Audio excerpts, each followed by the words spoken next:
And they're off. A perfect beginning from the inside. Arrivederci is hustled to the lead with She's a Darling. Night Saber is sharing position with Sinful Forester advancing on the far outside. 2 more lengths back to the trailing duo of Can't Buy Class and Faithful Gift. About 7 lengths front to back as they race into the turn. It's Arrivederci and Jeffrey Alderson who's opened up a 3-length advantage on She's a Darling. Sinful Forester is racing in third on the 3 path with Night Saber fourth as they pass the quarter in 22 and 2. Well back to Can't Buy Class, who's asked for more with Faithful Gift to her outside. At the quarter pole, it's going to take some catching to get Arrivederci. She's up by 5. She's drifting out a little bit. Second is She's a Darling. Night Saber trying to make a rally. Sinful Forester not doing enough. Late rally from Faithful Gift, but she still has a lot of ground to make up on Arrivederci, who's yet to be headed. The only threat is Night Saber, but Arrivederci still holding on to a 3-length advantage. Night Saber is coming. She's a Darling third, but Arrivederci on top. It's Arrivederci and Jeffrey Alderson by 2. Night Saber was second, then up for third was Faithful Gift. 58 and 3.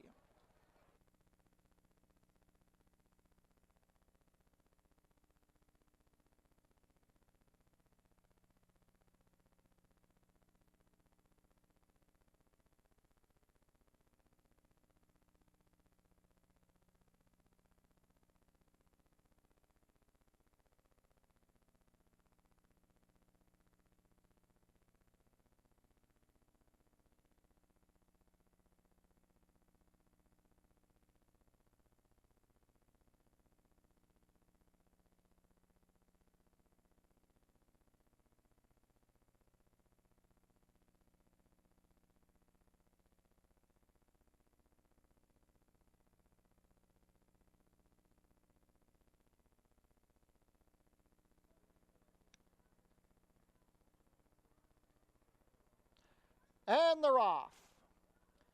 But wait, there's more out slowly. Showing speed from the center is Silver Pistol. And here comes People Are People. Loaded Justice was also out well. These 3 are battling for the early lead as Hey Luigi settles in 4th. It's 4 more lengths back to the slow starting, but wait, there's more.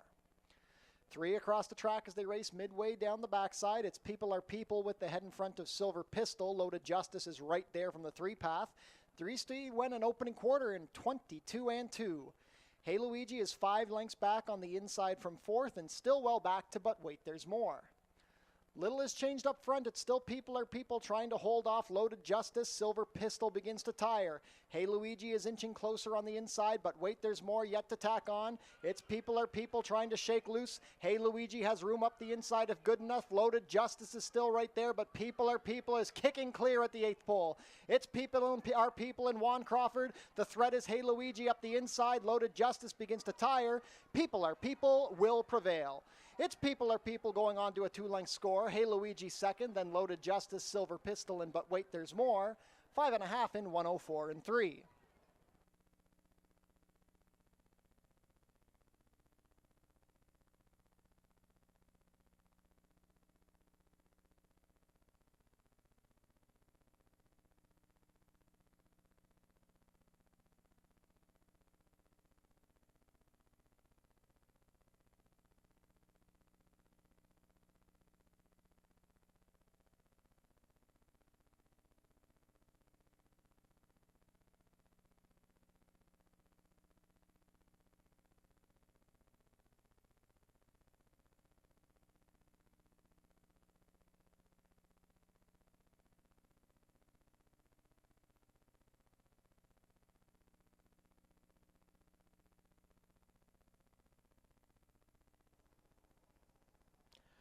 And they're off.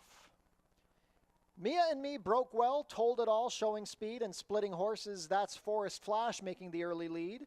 Paperback Hero is on the outside in 4th, but he's been passed by Mr. Marshall and Blame JD. The early trailer will be Bill Needle.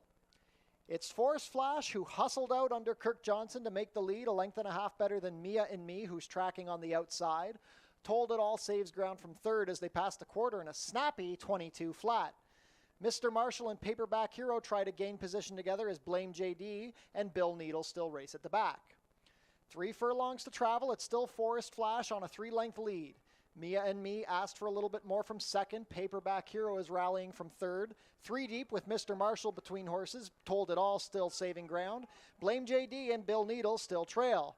44 and 3 to the half. They're at the head of the lane, and here's Mia and Me putting the head in front of a tired Forest Flash. Paperback Hero right there down the outside. Late charge from Mr. Marshall. It's Mia and Me trying to hold off Paperback Hero. Told it all up the outside. Mia and Me is finding enough, and Mia and Me will win. Mia and Me by a length and a half over Paperback Hero. Bill Needle, then Mr. Marshall, 109 and 4.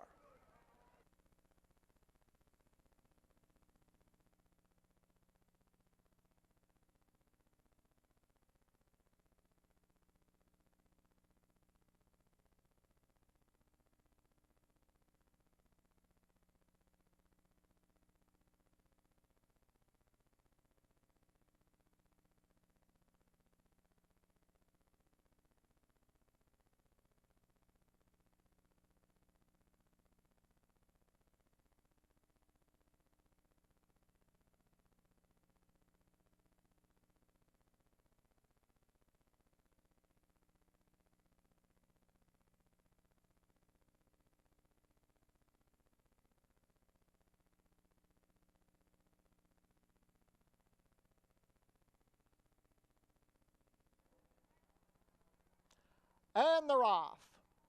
A very level beginning. Princess O'Denmark going straight to the lead with Not Your Honey sitting second. It's a stack next. Here comes Magnetize moving into contention along the inside. Charlita with Lots of Legacies. Rolling Rocks is second last. The trailer is Hebriday and Miss. In a race of her own, it's Princess O'Denmark. She's opened up 6 lengths as they move into the turn. Second is Not Your Honey with Magnetize third on the outside as they race the opening quarter in 22 flat. Charlita is racing in fourth on the inside with Lots of Legacies. Then it's well back to Rolling Rocks in the trailer, Hebriday and Miss. Princess O'Denmark still well clear at the head of the lane. She's got to be 70 yards in front with almost a furlong to travel. It's Princess O'Denmark. The battle is for second is Magnetize. Here comes Rolling Rocks with a late charge and Hebriday and Miss. Princess O'Denmark not even being asked as they come down to the wire. Princess O'Denmark being geared down. Here comes Rolling Rocks. Princess O'Denmark is stopping at the wire. Rolling Rocks get up. What a race. Very perplexing race there. Rolling Rocks got up over a stopping Princess O'Denmark, then Hebriday and Miss. 1 minute and 2 fliss.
And they're off.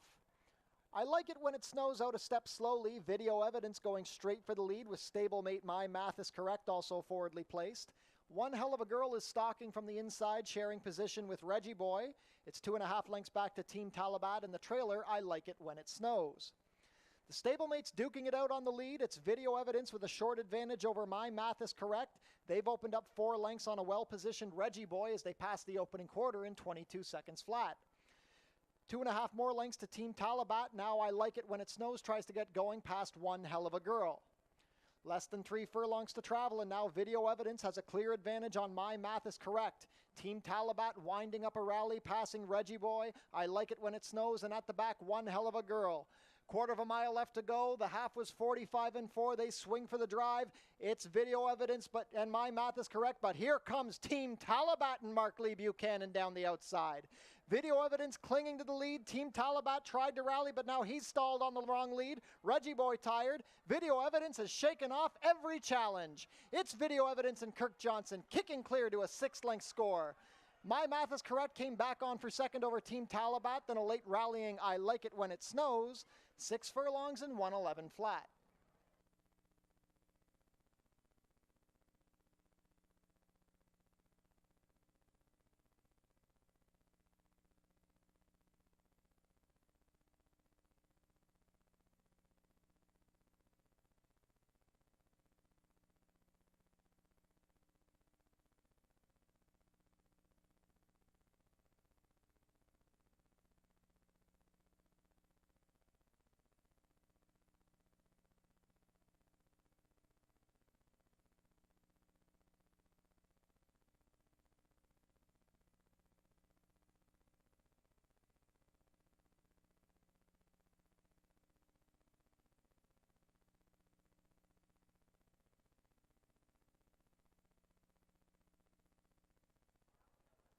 And they're off. The route well, Halana from the center with Linda's Opal. Here comes Disgruntled Pelican, Always Rosie also looking for position. Towns of Breeze deep on the course will be forwardly placed. The early trailer will be Halana. The pace being made by Linda's Opal as they race out of the chute. It's Linda's Opal on top, a length to Towns of Breeze and Disgruntled Pelican with Bamboo's Bay between horses. Another length and a half to the trailing duo of Halana and Always Rosie. The opening quarter is 23 seconds flat. It's still Linda's Opal leading the charge as they race within the half-mile pole. Towns of Breeze and Disgruntled Pelican continue to share position, a length and a half better than Bamboo's Babe. Then we have Halana and the trailer, Always Rosie. Linda's Opal trying to slip away. She's opened up 2 on Towns of Breeze. Disgruntled Pelican a clear third. Bamboo's Babe is fourth. Then Halana and Always Rosie. They're well strung out midway round the turn. 45 and 3 to the half. They race within the quarter pole, and it's still Linda's Opal on top. Towns of Breeze is second. Bamboo's Babe going to try and launch a rally as Disgruntled Pelican stalls. Midway down the stretch, a furlong to go, and Towns of Breeze going to try and reel in Linda's Opal. It's Linda's Opal trying to go gate to wire. The lead is a length and a half. Towns of Breeze is right there. Just 70 yards to go. Linda's Opal here, still there. Here comes Towns of Breeze down to the wire. Linda's Opal holds on. Linda's Opal a half over Towns of Breeze, then Disgruntled Pelican. A photo for fourth between Halana and Bamboo's Babe, 118 and 2.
And they're off. Frackamore broke running from the outside with Fanny M. Addendum between horses with Princess Buchero along the rail. Julie's Mist will race towards the back early with the trailer, Hey Hey Paula. The early lead belongs to Frackamore, who broke sharply from the outside, but she's being tracked by the 3-5 favorite Addendum. Fanny M is tugging at the rider from third, with Julie's Mist racing wide in fourth. Princess Buchero has dropped back. She now trails as Hey Hey Paula puts her head in front of her. 23-1 for the opening quarter. That pace still being set by an unchallenged Julie's Mist.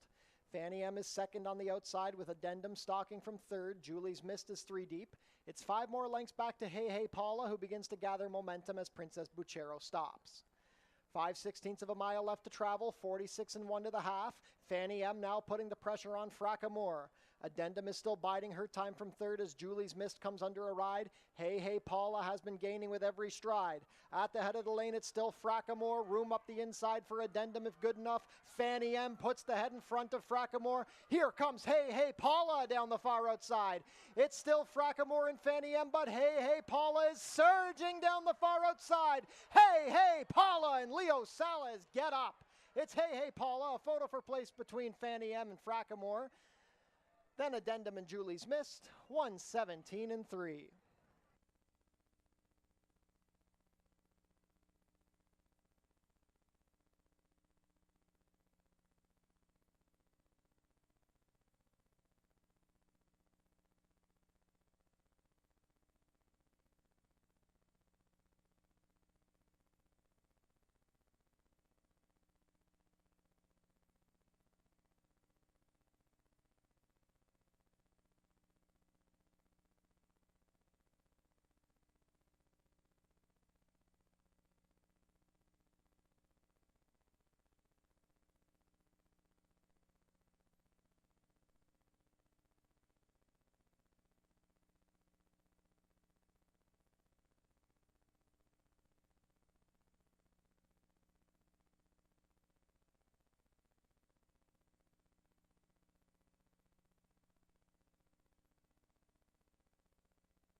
And they're off.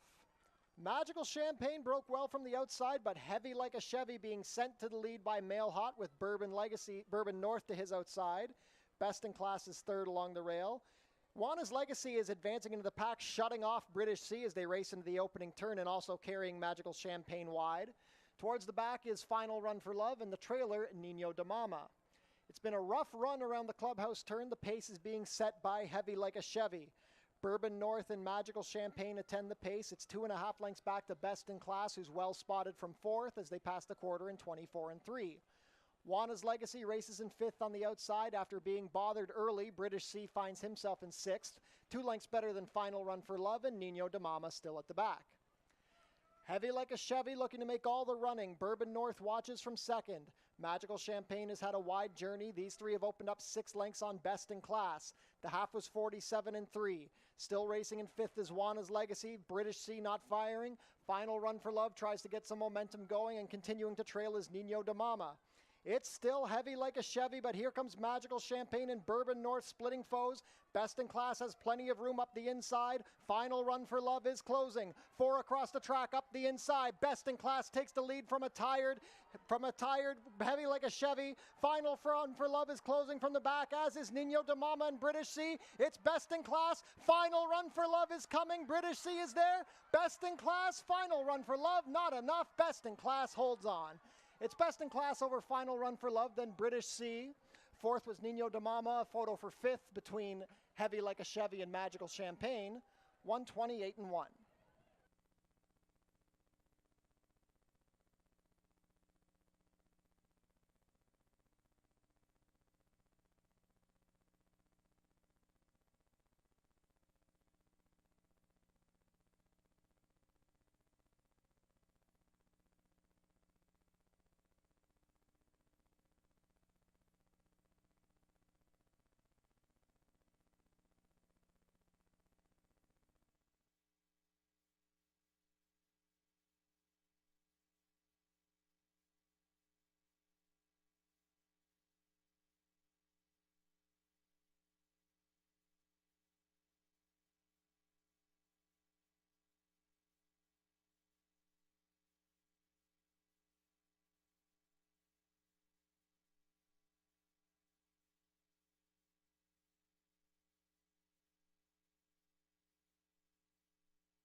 Ladies and gentlemen, welcome back to Fort Erie Racetrack on a lovely Tuesday afternoon. It's partly cloudy outside, but not too bad. Warm at 30 degrees Celsius or 87 Fahrenheit.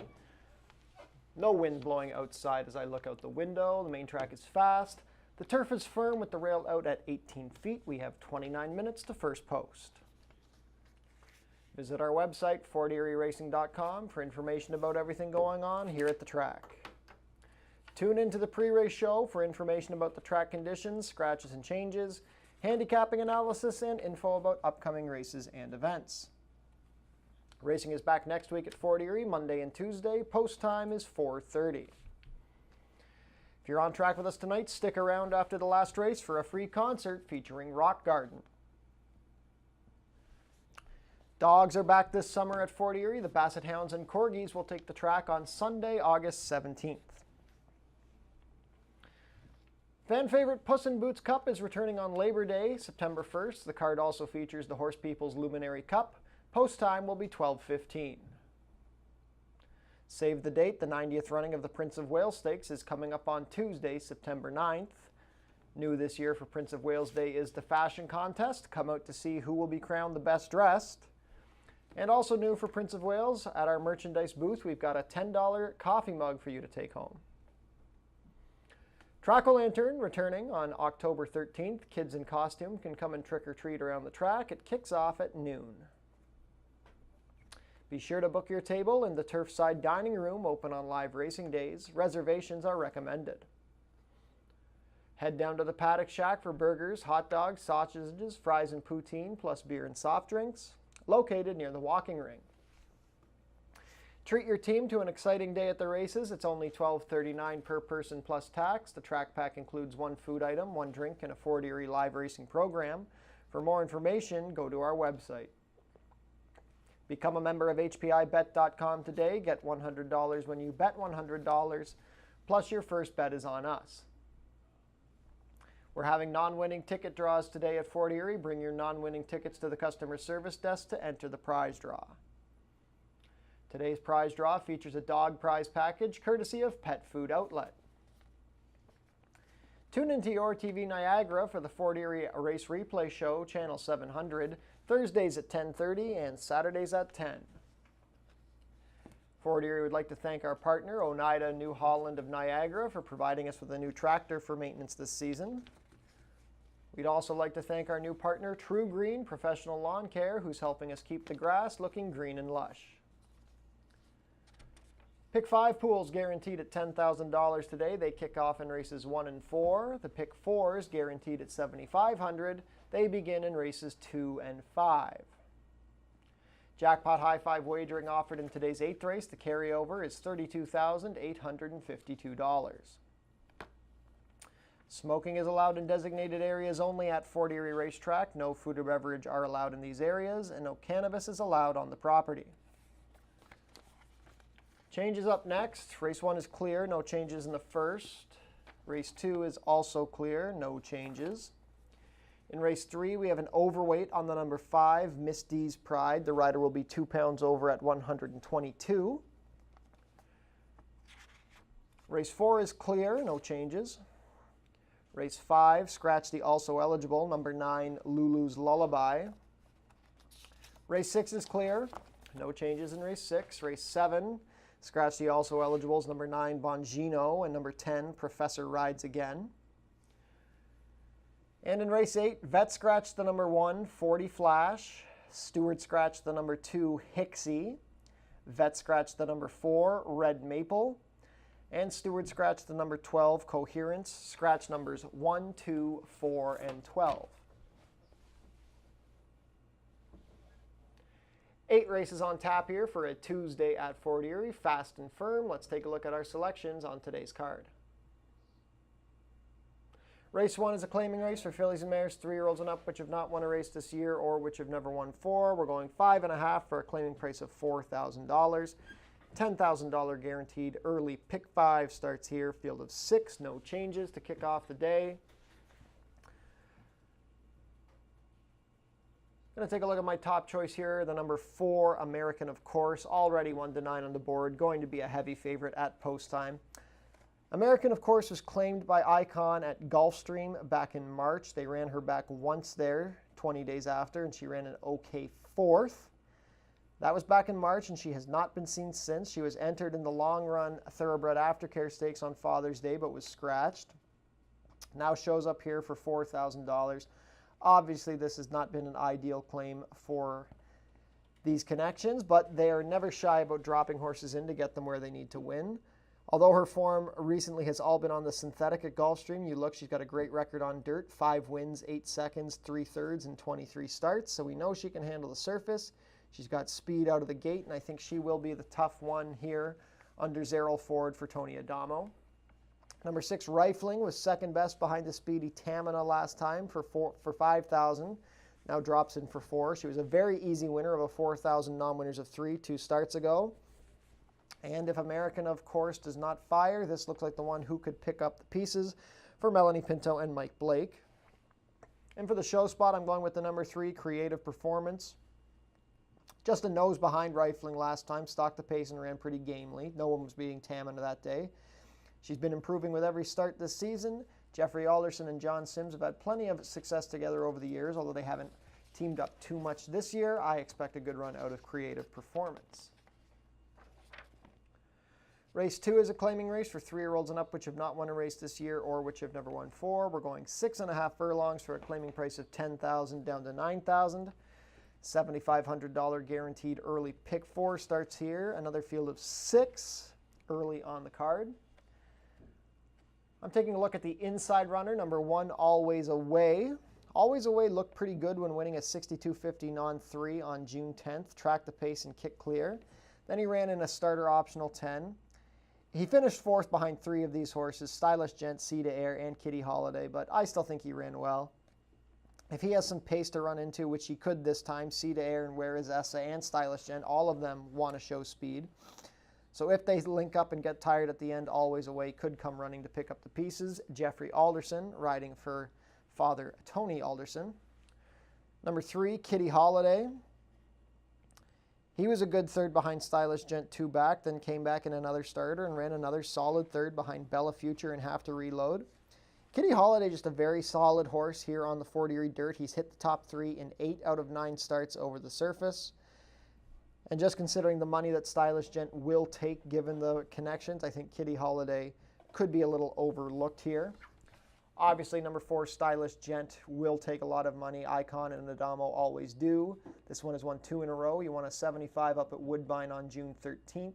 Came down here for a starter and went gate to wire. He's beaten Sea to Air, Kitty Holiday. He's proven he can already beat these kinds of horses. He likes the dirt. He's never lost on the dirt. A win here at Fort Erie and 2 at Assiniboia last year.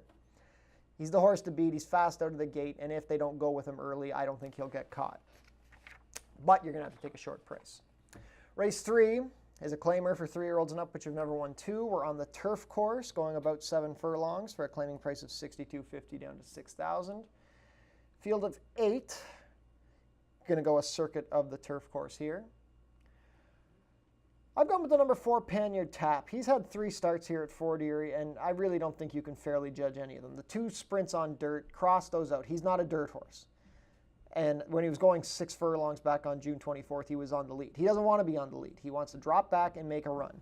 When he was on the turf course at this level on July 28th, he had the 8-hole, and he was never anywhere close to the fence. He was wide the whole way. He made a bid, and he got tired. That's what happens when you're 4 wide every step of the way on the turf course. Zenteno rides this one again for George Newland and J-Don Racing. He's got a much better post. There's speed on his inside. He should be able to drop right down to the rail, and if they get tired in front of him, he should be rolling, and he should offer a pretty good price. Number 2, Delirio, made his first start of the year on July 8th, and it was a very game 3rd. He stalked the pace, and he was prominent throughout, only got beat a length and a half. Second start off the bench here should be a little tighter. He's got a good post. Chris Husbands and Joe Humber teamed up for a win in yesterday's last race with Best in Class. So expect a good run out of Delirio. Then the number 6, Bingo's Grind. Ran against non-winners of 3 on July 13th. Dropped back to last and come running to be 4th. Wasn't really a threat, but it was a good effort. Cheyenne Kerr going to ride this one for trainer George Newland. You got the 5 pounds off. Bingo's Grind could be rolling in the stretch. Race 4 is a claiming race for 3-year-olds and up, which have not won a race this year or which have never won 4. We're going a mile and 70 yards for a claiming price of $4,000. $10,000 guaranteed late pick 5 starts here. Field of 7. We got an 8-5 morning line favorite here, the number 3 Spring Mountain, going for Roy Augustino. My dad and I sent this horse down here last week, but the races were canceled. Now he's re-entered. Leo Salas going to ride, and Salas gets along well with this horse. He was able to win here on him last October. One race at Woodbine this year. Wasn't a great effort, but now he gets out to his distance, gets significant class relief. Spring Mountain should fare well here. I think the big threat here is the number 2 Palace Prince. He wasn't entered in this race last week, but now he shows back up here. I guess they thought they would like the spot. Palace Prince is a nice horse. He has not run a bad race at the meet. He's already made 5 starts, and every one has been a respectable effort. Last time it ran a good second behind Thelonious. This is just a nice horse. 13 wins and 71 starts. He's been around forever. He runs good all the time. Good post. Kirk Johnson going to ride this one for Julie Mathis and Alicia Robillard. I think this is the big threat to Spring Mountain here. Maybe the one to beat.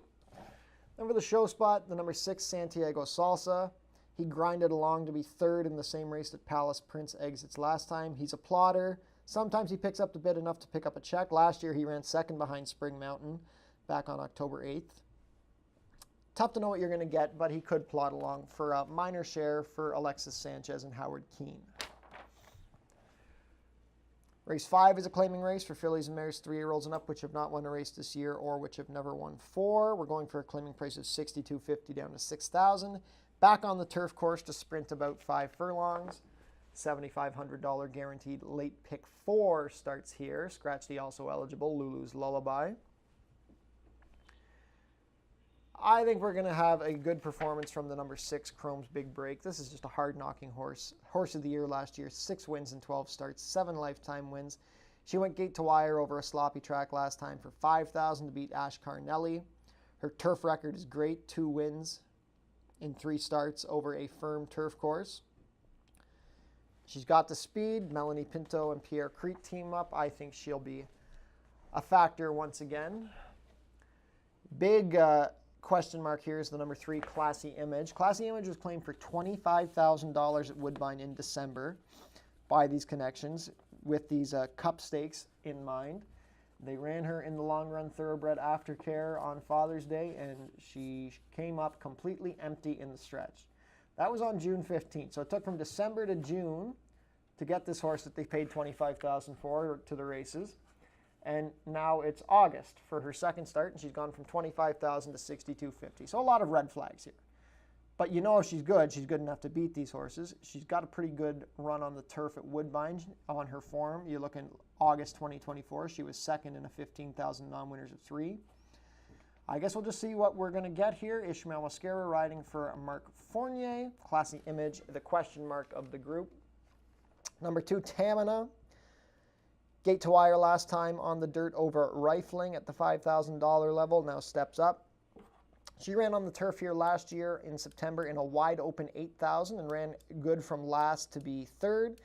And she probably wants to be closer to the pace than she was that day anyway. So if she breaks well, she should be well positioned, and we know she handles the turf. Kirk Johnson rides this one for Julie Mathis. Race 6 is an allowance race for 3-year-olds and up, which have never won 3, 6.5 furlongs to distance. Final pick 3 of the day starts here. I think it's a pretty good group of horses. I think you can make a case for pretty much all of them, at least 5 out of the 6. But it looks like everyone's kind of gone the same direction with the number 4, OK Speedy. OK Speedy was claimed for $75 at Woodbine on June 27th, came here last week in a 10,000 non-2 and dominated the field, 9.5 lengths. It was a 4-horse field, but I mean, he was so much the best. Got a big number for that race. Claimed that day for $10,000, now goes for Nick Malini and Bruno Chickadans, and you get Edgar Zenteno in the saddle. Steps up to non-winners of 3 allowance, but the way he won that last race, you got to think he can step up. Again, he's got the numbers. I don't think he's a cinch here, but I think he will run well. Number 3, Back River, is an interesting new face to Fort Erie, going off the claim for Desmond Maynard. Chris Husband's going to have the call here. Back River was able to rally to win a 7,500 non-2 at Woodbine. with a nice circling move, 1 by 3 1/4, got claimed that day. The reloads typically like the dirt, so I don't think the move to the Fort Erie track will hurt this one. Really in good form. I mean, his only race where he's missed the board this year, where his first start of the year going 5/8 and 2 back when he got in trouble. So I'm expecting Back River to have a good run. Then on the inside, number 1, Victory Town, claimed for $62.50 on July 21st. He rallied after a bad break, and you could tell he was winning halfway around the turn. He just had so much momentum. The turn of foot was impossible to miss. Gets out to 6.5, which isn't going to hurt him. He can basically do any distance, I think. Ishmael Mascara retains the mount for new trainer Julie Mathis. Victory Town, definitely one to watch. Race 7 is another turf race. It's a claimer for 3-year-olds and up, which have never won 3. We're going about 7 furlongs for $62.50 down to $6,000. Late double starts here. Field of 8, scratch the also eligibles. I've gone to the number 5, Under Surveillance. Came down here on July 13th, ran a pretty good third behind Prince for a Day. Draws a good post. I don't think this is an overly tough race. I think this is easier than the field he ran against last time. With a good trip, Under Surveillance should race well for Deshaun Gaskin and Pat County Jr.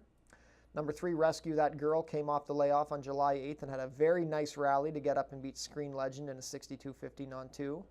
2 for 2 over the Fort Erie turf. This is clearly just a solid grass horse. He's got a good post. Alexis Sanchez rides for Steve Cathcart. And the number 2, Rookie Radar, was brought down here by owner Bev Chubb last week. Ran a very even race in an off-turf sprint. I just hope that the turf gets a better run out of Rookie Radar. He's drawn well. Juan Crawford will ride for a new trainer, Paula Loescher. Last race of the day, Jackpot High 5, $32,000 in the kitty. It's a claimer for 3-year-olds and up, which have not won a race this year or never won 4. 5 furlongs the distance, $5,000 down to $47.50 is the tag. 4 scratches, so we're down to 8 to close off the card. I've gone to the number 6, Brady O'Brady. I think there's a lot of speed in this race, and Brady O'Brady is a solid closer. So I'm just expecting a late rally if everything falls apart in front of him. He's 11 years old. He's been top 2 in 3 out of 4 starts this year. Just a tough horse to knock, and with the right trip, I think he's live. Chris Husbands for Ken Smith and Radcliffe Racing Stable. Number 9, Grand Ambition, will be the favorite here for Tony Adamo and Icon. Juan Crawford in the saddle. Dominated 4,000 horses on July 14th, got loose on the lead and never looked back. This time he could have some company, and he's got to face a little tougher. But when you've got that speed and you know how to win, you're often a serious threat. In for the show spot, number 10, Big Time Louie, was a length behind Brady O'Brady on July 13th when finishing 3rd. He hasn't been quite as good as he typically is so far this year, but really his efforts haven't been bad. 2 starts ago, he was 2nd behind the Lone Speed Anarchy. Leo Salas with a couple of winners yesterday, riding for Roy Agostino, who also had a winner on yesterday's card. Big Time Louie, never one to completely count out. 11 minutes to post for today's first race. Best of luck with all of your wagers, and enjoy your day here at Fort Erie Racetrack.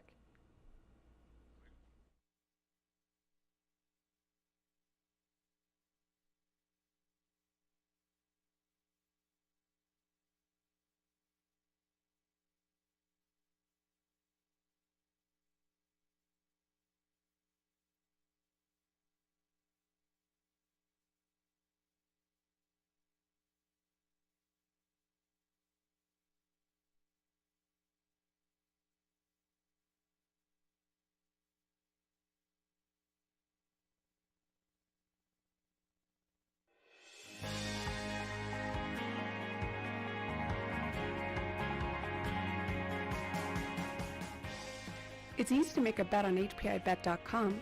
Follow these simple steps and you'll be betting in no time. First, go to the HPIBet.com website. Sign in to your HPIBet account.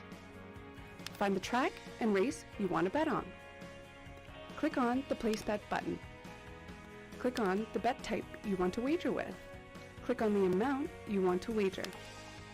Click on the horse you want to wager on. Click on the green Place Bet button. Review your bet confirmation information. It's all done. Remember, all this can be done on most mobile devices. Now cheer on your pick to victory.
We kick off the program here with a $4,000 claiming event. Fillies and Mares going 5.5 furlongs on the main track. And the morning line favorite is where we will start. The number 4, American, of course. This one for Tony Adamo, Icon of Racing. A horse that we haven't seen yet. Actually was entered here earlier in the meet, was scratched out of that event, and now here for the first time. Now is 0 for 3 in the money this year, earlier down in South Florida at Gulfstream Park. And look at those races, different surface. Obviously was on the Tapeta there. Didn't fire, but did show speed, showed a lot of speed, especially last time out, where this one set fractions of 21-1, 44-2, just blistering fractions. But has dirt experience. 5 of the career victories have been on the dirt, and just knowing the way the track played yesterday, it was very fast. Knowing that this horse has speed, I do think American, of course, finds herself in a spot where she might be able to pick up her 8th career victory. So she is the top pick. I think her main rival, is the number 6, Rifling. This one for Mike Blake. Second last time out at the $5,000 level behind Tamana, who just showed more speed and just got the better of the trips. But Rifling didn't embarrass herself. I thought she fought around the racetrack. She held her own. She had to fight off Creative Performance, who ended up finishing 3rd. And a horse that, you look at her body of work so far in 2025, she just really hasn't done anything wrong. This is the level she belongs at, and was able to pick up her 3rd career victory, 2 starts back at the $4,000 level. And like I mentioned, I do think she's the main rival here to the morning line favorite. Then finally, the number 1, Nicole's Song on the Rail, daughter of Cat's My Song, who she's just not having the year that she had last year. I know last year she was just 1 for 9, but she had 8 starts in the money from those 9, and this year just 1. I will say, I thought kind of to kick things off, her first 2 races of the season were against tougher. And then last time out, obviously, she had to face several of these horses, and she was unable to get going. I just think, she's able to take a little bit of a step forward. She could get a piece in here at what figures to be a price. I'm thinking 3rd at best for her. We'll see, though. Omar Moreno piloted her to that 3rd, 2 starts back, and most recently a 4th. She's still going to need to step it up. So 4-6-1 here for me in the opener. Good luck.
Field is making their way on track for today's first race. Race 1 is a claiming race for fillies and mares 3-year-olds and up, which have not won a race in 2025 or which have never won 4 races.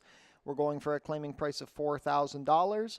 Traveling a distance of 5.5 furlongs, competing for a purse of $13,500. Race 1 offers win, play, show, exactor, 20-cent try, double, 20-cent super, 20-cent pick 3, and 20-cent early pick 5 wagering, the pool guaranteed at $10,000.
Race 1 post parade, number 1 is Nicole's Song. Omar Marino rides for trainer Joe Humber and owner Tessa Passero. Number 2 is Mo Twilight. Pierre Mailhot has the call for trainer Julie Mathis and owner Bruno Schickadans. John Sims owns and trains the number 3, Creative Performance. The rider is Jeffrey Alderson. Number 4 is American of Course. Zerrell Ford riding for trainer Tony Adamo and owner Icon Racing Stables. Number 5 is Easy Access, racing for Rosalie Raphael. Chris Husbands riding for trainer Joe Humber. Completing the field, number 6, Rifling. Melanie Pinto rides for trainer Mike Blake and owners Ascot Stud, Michael Blake Sr., Norman Files, Sean Brinda, and Amanda Enns. 2 minutes to post for race 1, $10,000 guaranteed early. Pick 5 begins here.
Starting gate has taken position. Not much time left to get your race 1 wagers in. $10,000 guaranteed early. Pick 5 starts here.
Race 1 field is behind the starting gate. It is now post time.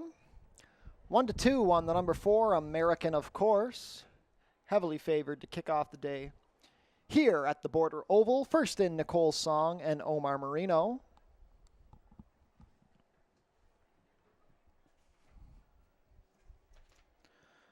Mo Twilight, a last out winner under Pierre Mailhot. Creative Performance and Jeffrey Alderson. Heavy favorite American, of course, was Zerrell Ford. Easy Access and Chris Husbands. Last in will be Rifling and Melanie Pinto. All set. And they're off. A perfect beginning. American, of course, showing speed from the center with Easy Access. Mo Twilight ridden to keep up early. Creative Performance is going to race from 4th on the inside of Rifling, and the early trailer will be Nicole Song. Mo Twilight not content to let American, of course, have an easy lead. She's been driven along, but American, of course, responds and is now a length clear with Easy Access now bidding on the outside. It's 5 more lengths back to Creative Performance, then Rifling, and at the back, Nicole Song. 22-1 for the opening quarter. American, of course, was able to deal with Mo Twilight, but now has pressure from Easy Access. Mo Twilight is 3 lengths back in 3rd. Creative Performance and Rifling races a pair, and it's well back to Nicole Song. They race within the quarter pole. Zerrell Ford still sitting comfortable on American, of course, as Easy Access comes under a ride. Here comes Rifling down the far outside with momentum. American, of course, holding the lead. Rifling gaining with every stride. Mo Creative Performance also coming, but American, of course, is finding more in the final 16th and will go away to a comfortable score. It's American, of course, going on to win by 2.5. Rifling, then Creative Performance and Nicole Song, 104-3.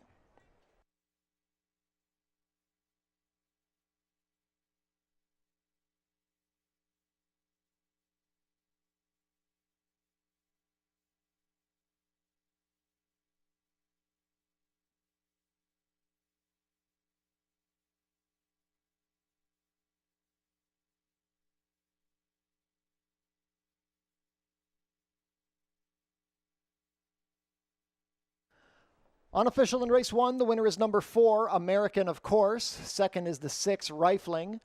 Third, number 3, Creative Performance. And fourth, number 1, Nicole Song. Unofficial race 1 order, 4-6-3-1.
Now back to the winner's circle, the unofficial winner of today's first race, number 4, American of Course. American of Course is an 8-year-old chestnut mare by Awesome of Course out of Indy Standard, bred by Jack's or Better Farm in Florida. Apprentice Zerrell Ford comes down for the winning ride for trainer Tony Adamo. American of Course is owned by Icon Racing Stables. She takes her Fort Erie debut in easy fashion, her 8th lifetime win in 34 starts, completing the 5.5 furlongs in a time of 1:04.3. Congratulations to the connections of American of Course. Hold all tickets until race 1 is made official.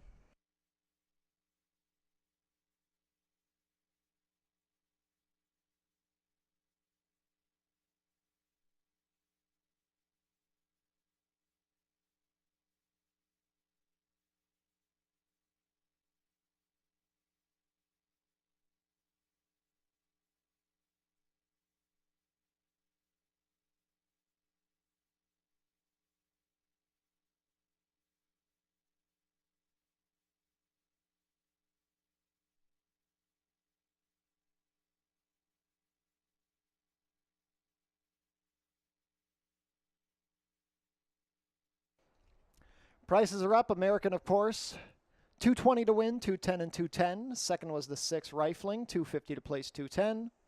Third, number 3 Creative Performance, $250 to show. $2 Exacta, $4.6, $4.10. $1 Try, $4.63, $5.45. $1 Super, $4.631, $13.95.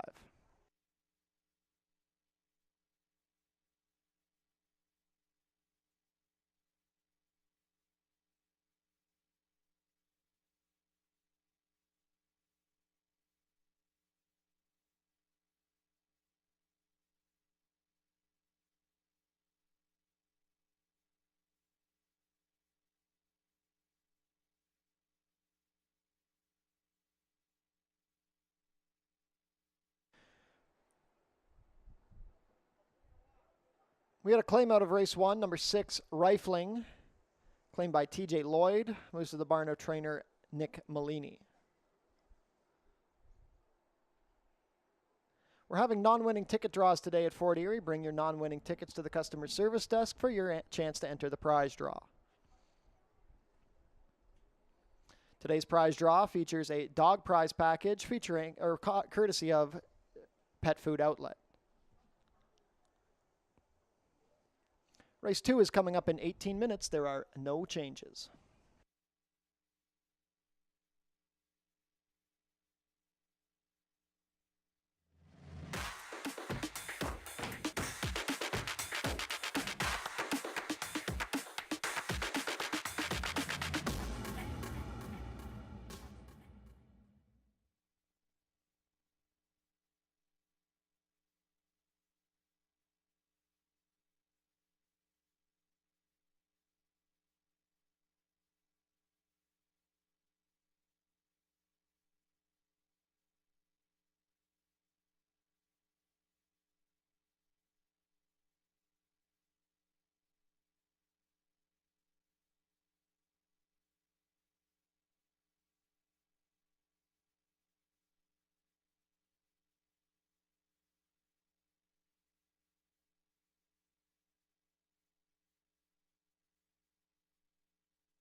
race to a very competitive $10,000 claiming event. 6.5 furlongs is the distance here on the main track, and I think that's key. 6.5. We talk about it all the time in these sprint races. Horses needing 5.5, 6.5.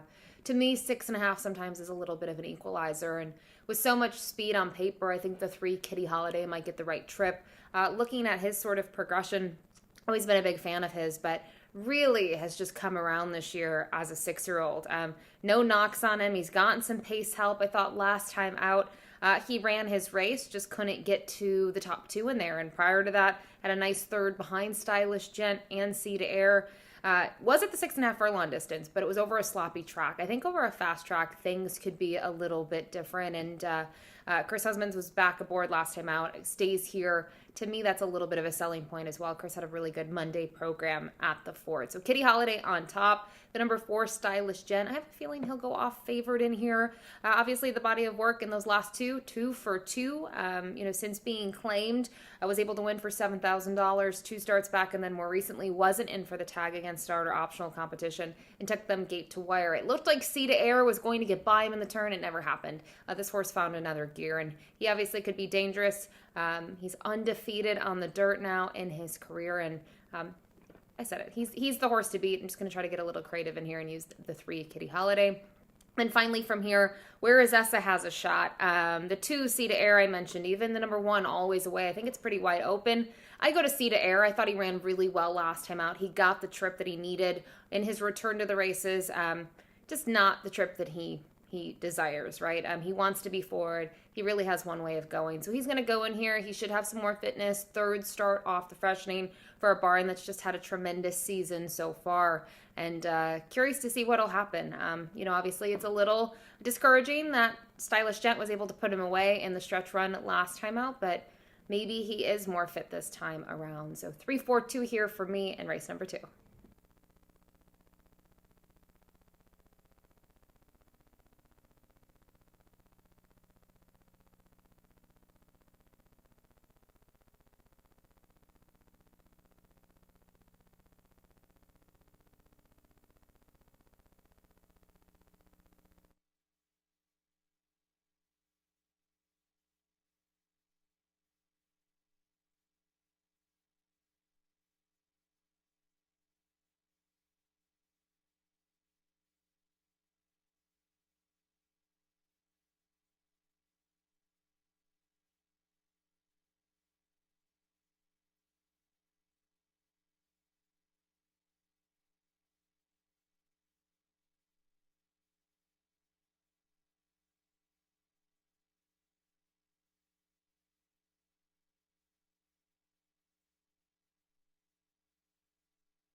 Field is making their way on track for today's second race. Race 2 is a claiming race for 3-year-olds and up, which have not won a race in 2025 or which have never won 4 races.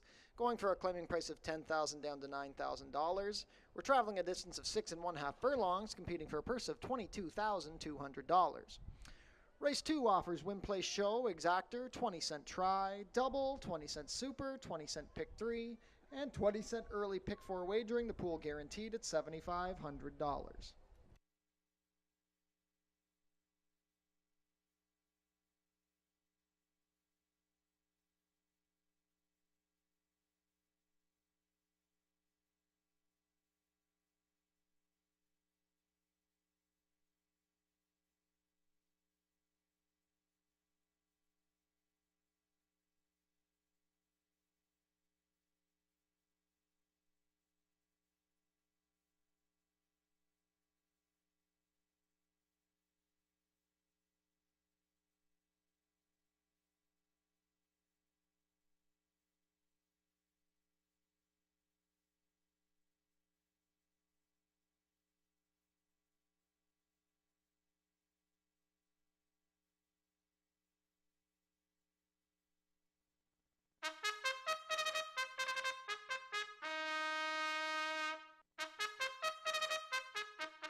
Race 2 post parade number 1 is Always Away.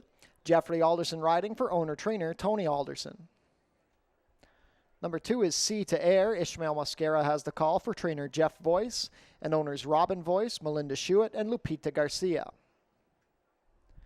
Number 3 is Kitty Holiday. Chris Husbands in the saddle. Sharon Chicotto trains for Mike Newell and Jim Batier. Icon Racing Stables own the number 4, Stylish Gent. Jalon Samuel in to ride for trainer Tony Adamo. Number 5 is Name of the Game. Matthew Dennis riding for trainer George Newland and owner Suresh Ramroop. Completing the field, number 6, Where is Essa? Juan Crawford rides for trainer Sharon Chicotto, who owns with Jim Batier and Michael Thomas Green. $7,500 guaranteed early pick 4 starts here in race 2.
Field for race 2, set to head behind the starting gate. It is now post time. 7-5 on the number 4, Stylish Gent, looking to give Icon Racing Stables and Tony Adamo both ends of the early double. This race starts the $7,500 guaranteed early pick 4. First in is Always Away with Jeffrey Alderson. Sea to Air with Ishmael Mascara. Kitty Holiday with Chris Husbands. Even Money on Stylish Gent with Jalon Samuel. The Gray, Name of the Game with Matthew Dennis.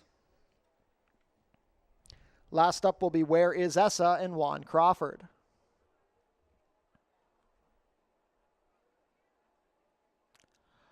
All set. And they're off. A very level beginning, Sea to Air out well. Showing speed is Stylish Gent from the center with Name of the Game ridden along, as is Where Is Essa from the outside. Kitty Holiday going to fall back early. The early trailer will be Always Away. Name of the Game and Stylish Gent are head-and-head in the early stages as they race within the 5-furlong marker. Where Is Essa stalking from third 2 lengths back, a length better than Sea to Air.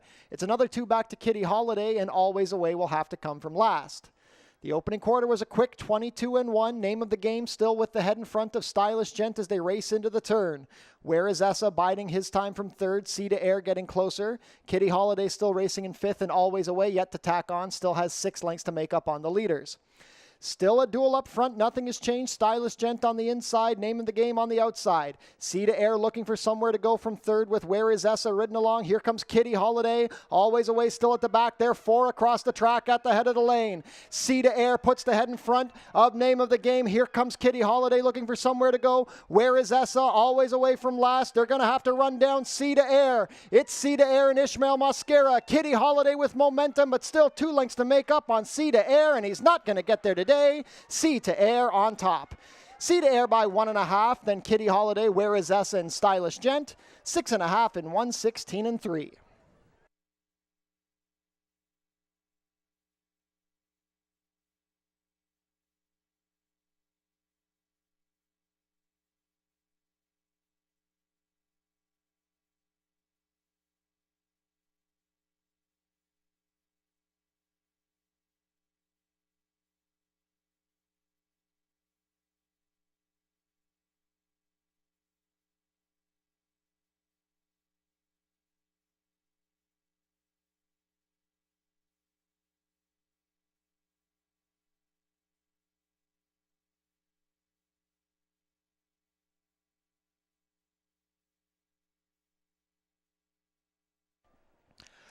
Unofficial in race 2, the winner is number 2, Sea to Air.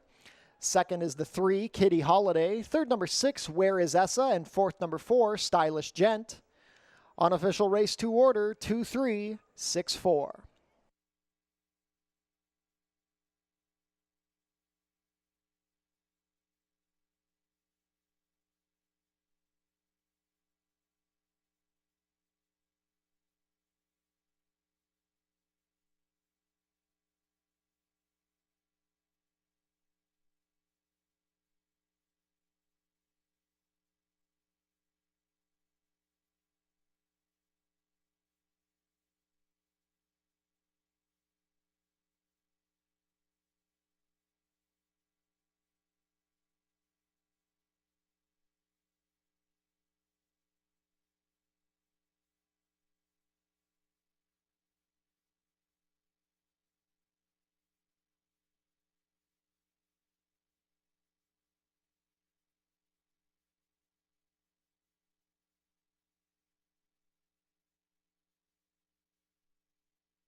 Now returning to the winner's circle, the unofficial winner of today's second race, number 2, Sea to Air.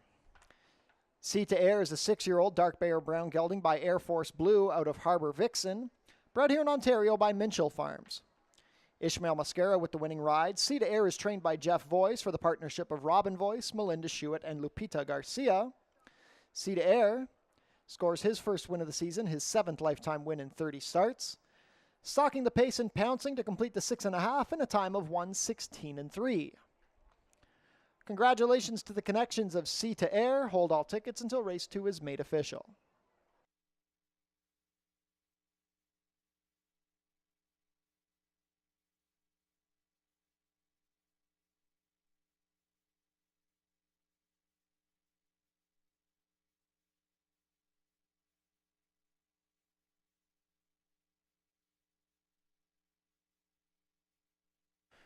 Race 2 is now official.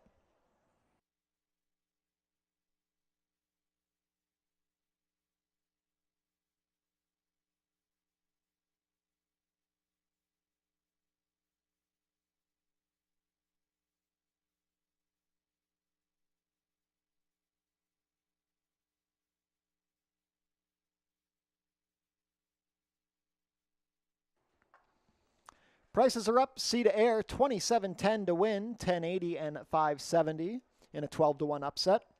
Second was the 3, Kitty Holiday, 5.10 to place, $3. Third, number 6, Where Is Essa, 2.30 to show. $2 Exacta, 2-3, 133.50. $1 Try, 236, $261.80. $1 Super, 2364, $407.10. $2 Double, 42, $34.90.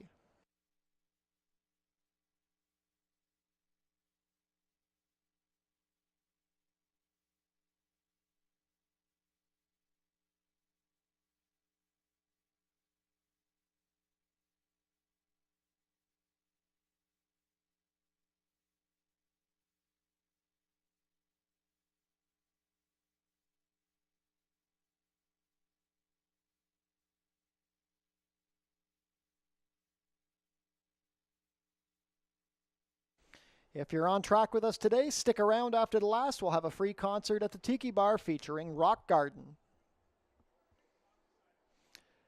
The dogs come back this summer. Basset Hound and Corgi races return to Fort Erie on Sunday, August 17th. Race 3 changes. We have an overweight on the number 5, Miss D's Pride. The rider will be 2 pounds over at 122. 18 minutes to post.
On the turf here in race number 3 at about 7 furlongs, the claiming event for non-winners of 2 Life, in for the tag of $6,250. And kick things off with the number 1, Burkus, who was able to graduate in his most recent start. It was just against $4,000 maiden claimers, but talked about it a little bit yesterday.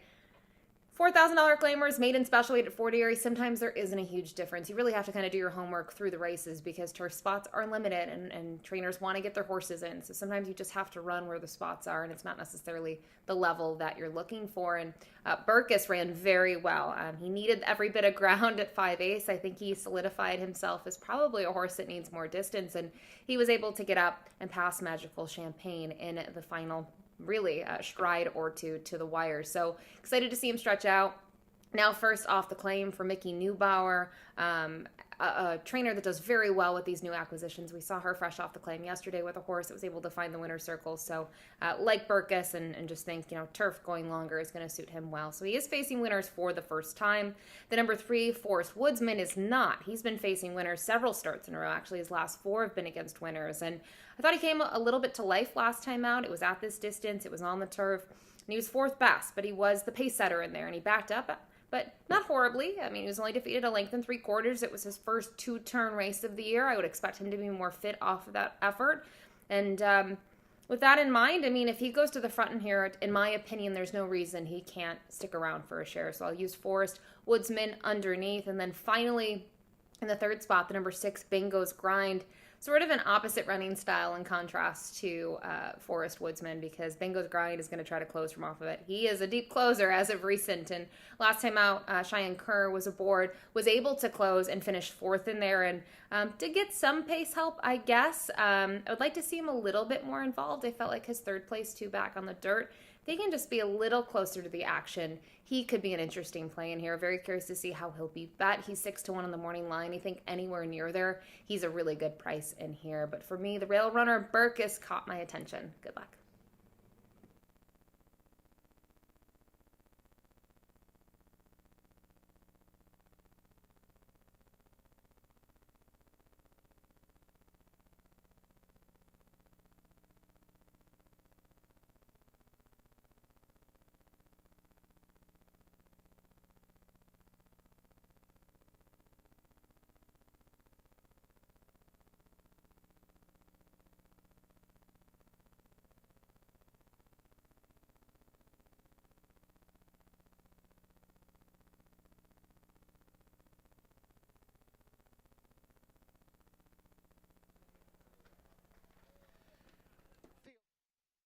For today's 3rd race. Race 3 is a claiming race for 3-year-olds and up, which have never won 2 races. Going for a claiming price of $6,250 down to $6,000. We're traveling about 7 furlongs over the turf course, competing for a purse of $19,800. Race 3 offers win, play, show, exactor, 20-cent try, double, 20-cent super, 20-cent pick 3, wagering.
Race 3 post parade number 1 is Burkus.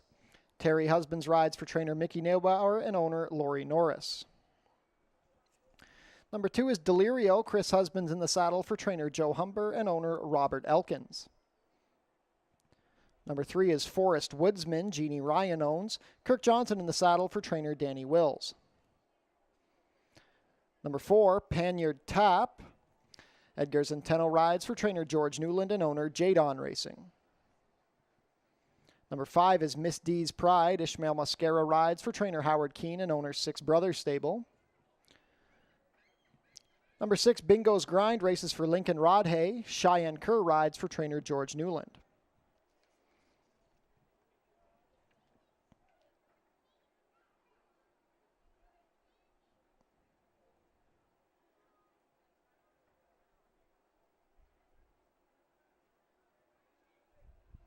Number 7 is Play the Dots. Omar Marino rides for trainer Josh Robillard and owner Dubraj Pochen.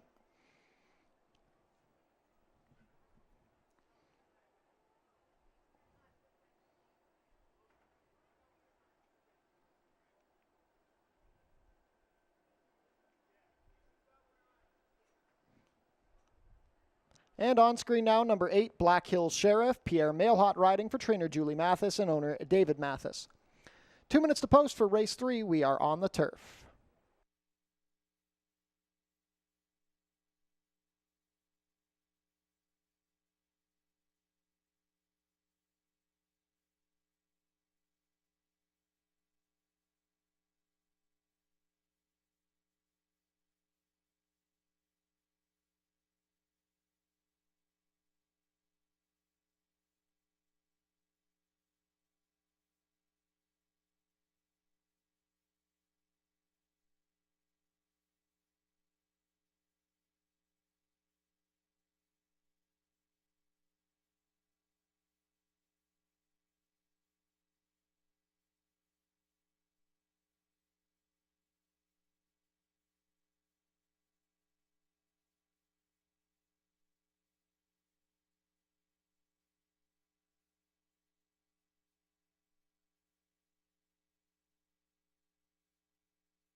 Starting gate moving on to the turf course. Not much time left to get your race 3 wagers in.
Field for race 3, crossing on to the turf course. Not much time left to get those wagers in.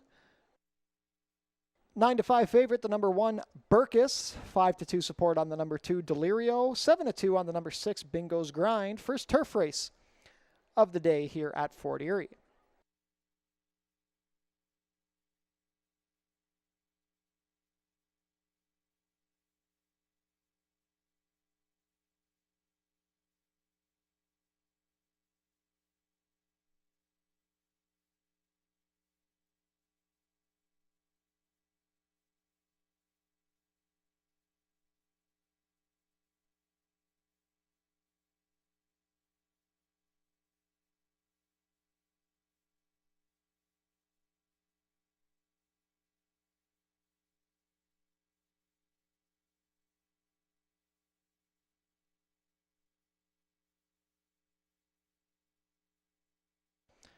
Set to begin loading for race 3. It is now post time.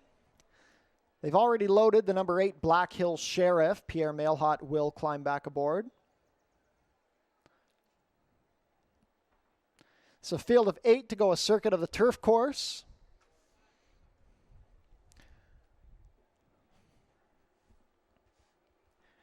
Nine to 5 on the number 1 Burkus, who goes off the claim after a maiden score on July 8th. Terry Husbands aboard.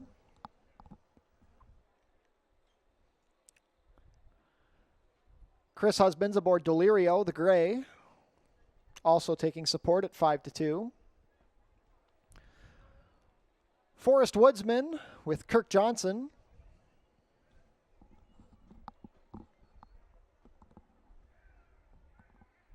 Goes up. Long shot Panyard Tap with Edgar Zenteno. Miss D's Pride and Ishmael Mascara. Mascara with a 12-1 winner in the last race aboard Sea to Air. Bingo's Grind and Cheyenne Kerr. Goes up. Last in will be Play the Dots and Omar Marino.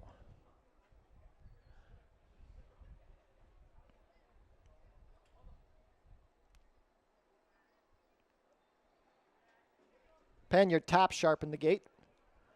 All in, all set.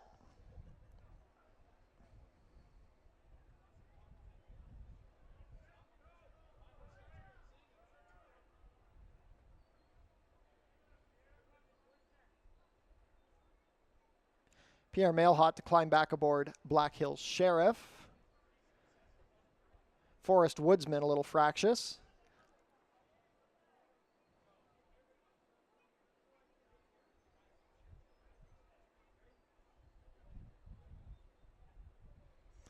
And they're off. Play the Dots out a bit slowly.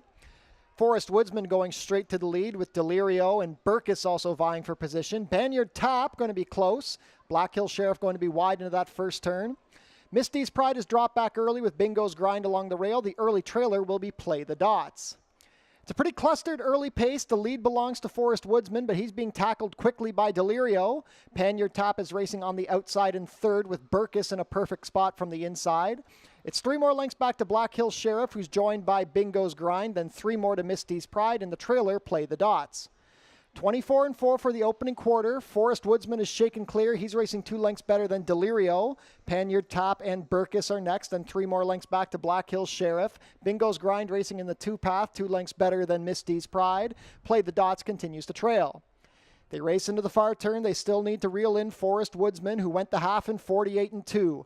Panyard Tap and Burkus share position as Delirio begins to tire. Momentum on the outside for Bingo's Grind. Black Hill Sheriff next, then Misty's Pride and Play the Dots. Burkus ranging up to Forest Woodsman. Panyard Tap has been wide throughout, and he begins to tire. That forced Bingo's Grind quite wide as they swing for the drive. Here comes momentum from Play the Dots. It is Burkus who puts the head in front of Forest Woodsman. Bingo's Grind is coming down the outside with Play the Dots, but Burkus has opened up 2 lengths. Play the Dots and Bingo's Grind going to try and reel in Burkus. It's still Burkus and Terry Husbands on top, and they will hold on. Burkus by 2. Play the Dots ran on to be second, then Bingo's Grind and Forest Woodsman, 127 flat.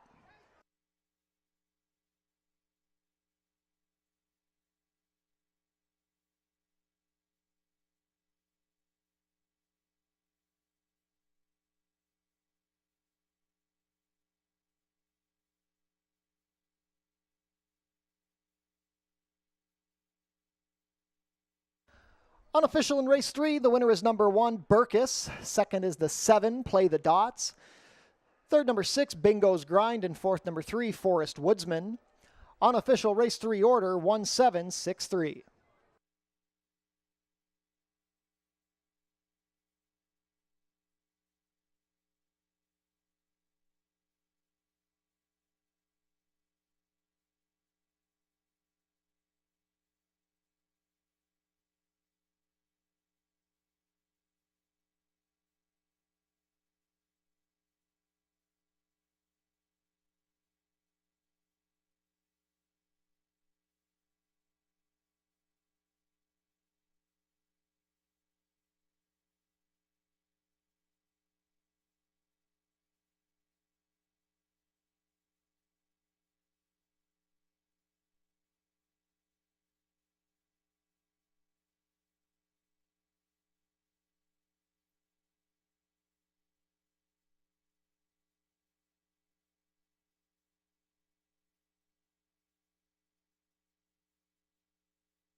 Now returning to the winner's circle, the unofficial winner of today's third race, number 1, Burkus. Burkus is a 4-year-old bay gelding by Kitten's Joy out of Decorating, bred in France by Mr. Craig Bernick. Terry Husbands pilots Burkus to victory for trainer Mickey Neubauer off the claim for owner Laurie Norris. 2 wins in a row for Burkus. Stalks the pace and gets up, holding off the closers to complete the about 7 furlongs in a time of 1:27 flat. Congratulations to the connections of Burkus. Race 3 is now official.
Prices are up. Burkus returns $840 to win, $480 and $310. Second is the 7, Play the Dots, $680 to place, $390. Third, number 6, Bingo's Grind, $3 to show. $2 Exacta, 17, $48.80. The $1 Try, 176, $84.65. $1 Super, 1763, $384.75. $2 Double, 2-1, $121.50. And the $1 Pick 3, $122.10.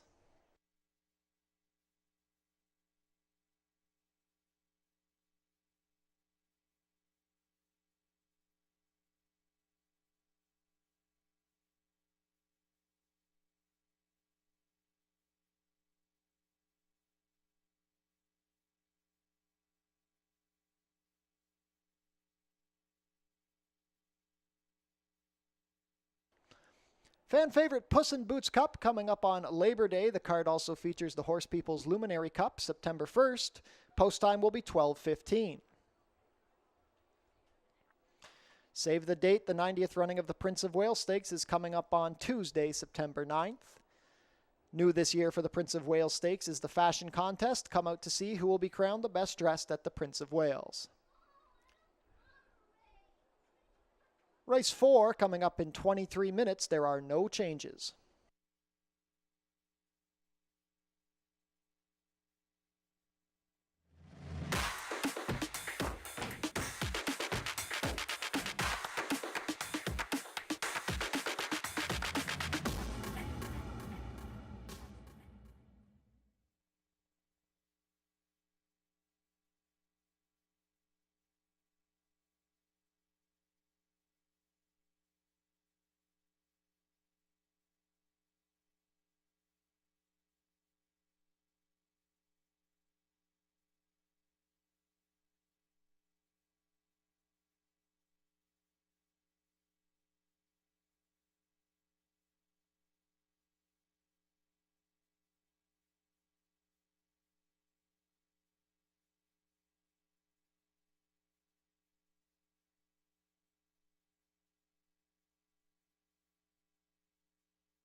Ladies and gentlemen, we have a late rider change to announce here in race 4. Here in race 4, number 5, Readouts Light will now be ridden by Amanda Vandermeers. Take Pierre Mailhot off the number 5, Readouts Light. New rider, number 5, Readouts Light, Amanda Vandermeers.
Race 4 up next, $4,000 claimers here on the main track at a two-turn distance, a mile and 70 yards. And I think when you look at this field, you're probably in one of two camps. You either go with the number 3 Spring Mountain or the 7 Strong Ending. And I could honestly go either way. It was a toss-up for me. But the more I looked at it, I thought the horse to use was the number 3 in here, Spring Mountain, who's undefeated at Fort Erie on the dirt, 2 for 2. We saw both of those wins last year where got the beautiful trips, 2-3 lengths off of it, made one run. Had a more decisive victory in one of those efforts, one by a narrow margin in the other, but just seemed to really like it here on the dirt and was able to beat Strong Ending and was able to beat Santiago Salsa in those races. So for me, Spring Mountain, the top pick. The 7 Strong Ending, have to use him underneath. I'll be honest, I just think he was trip compromised last time out. He broke well, and then he was taken back, and the pace ended up being very slow. 25 to the opening quarter, 49-2.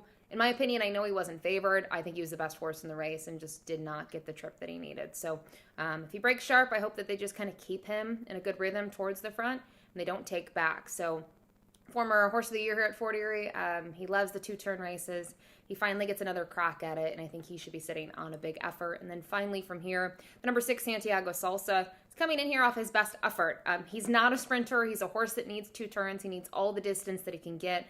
And when he's won here, you have to go far ways back to find those races, but he's a horse that's relished the distance. So going to use Santiago Salsa to maybe round things out in the trifecta at a big price. But the top two, no doubt about it, it's the 3 or the 7.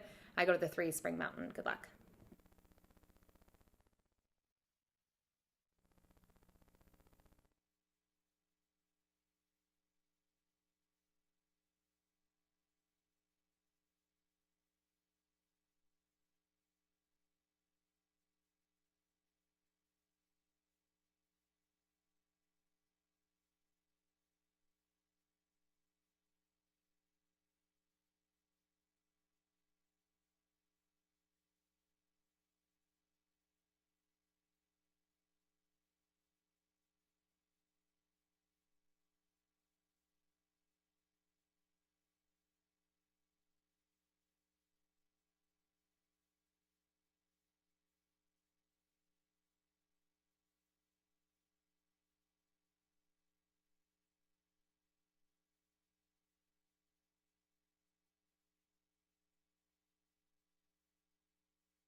Field is making their way on track for today's fourth race. Race 4 is a claiming race for 3-year-olds and up which have not won a race in 2025 or which have never won 4 races. We're going for a claiming price of $4,000. Traveling 1 mile and 70 yards, competing for a purse of $13,500. Race 4 offers win, place, show, exactor, 20-cent try, double, 20-cent super, 20-cent pick 3, and 20-cent late pick 5 wagering. That pool guaranteed at $10,000. We also have a few rider changes to announce later in the card as Pierre Mailhot is off his remaining mounts. If you'll turn your programs forward to race 5, number 1, Addy Bug will now be ridden by Amanda Vandermeersch. In race 7, number 4, Sir Shone, the rider will be Cheyenne Kerr. And in race 8, number 5, Core, will be ridden by Cheyenne Kerr.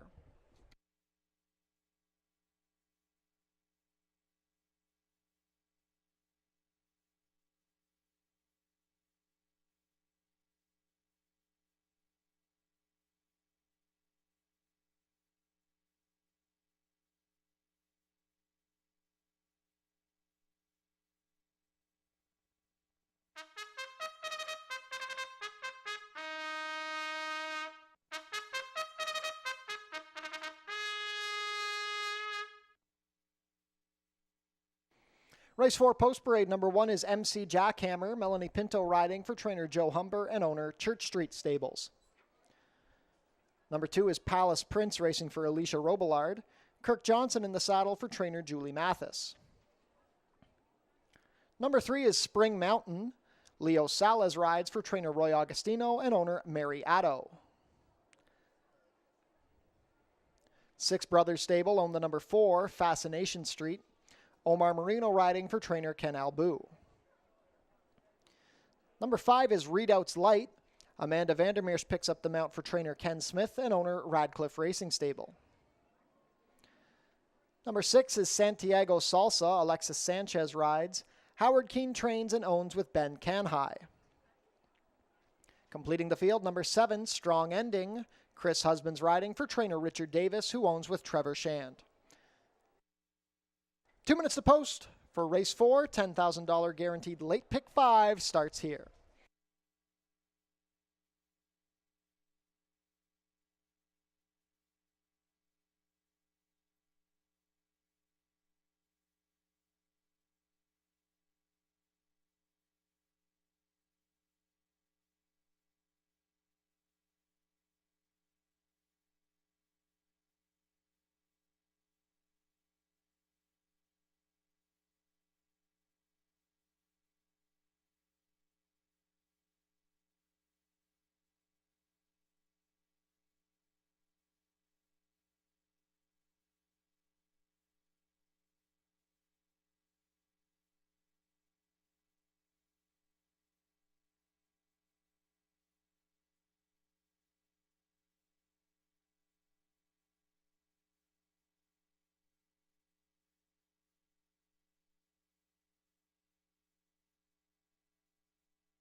Not too much time left to get your race 4 wagers in. 9-5 favorite, the number 3 Spring Mountain.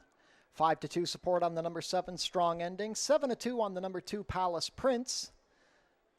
Race 4 field is slowly approaching the starting gate. Not too much time left to get your wagers in. $10,000 guaranteed late pick 5 starts here.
Field for race 4 is behind the starting gate. It is now post time.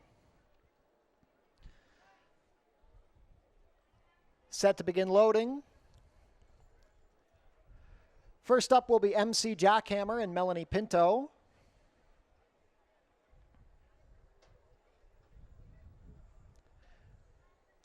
Palace Prince and Kirk Johnson.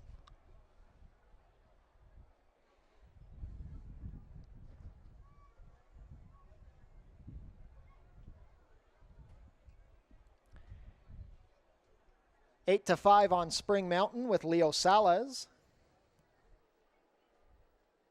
Goes up. Fascination Street to gate 4 with Omar Marino.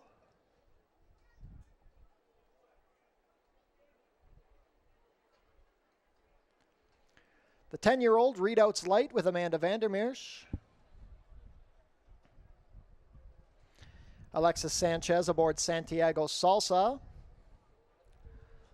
Last in will be Strong Ending and Chris Husbands.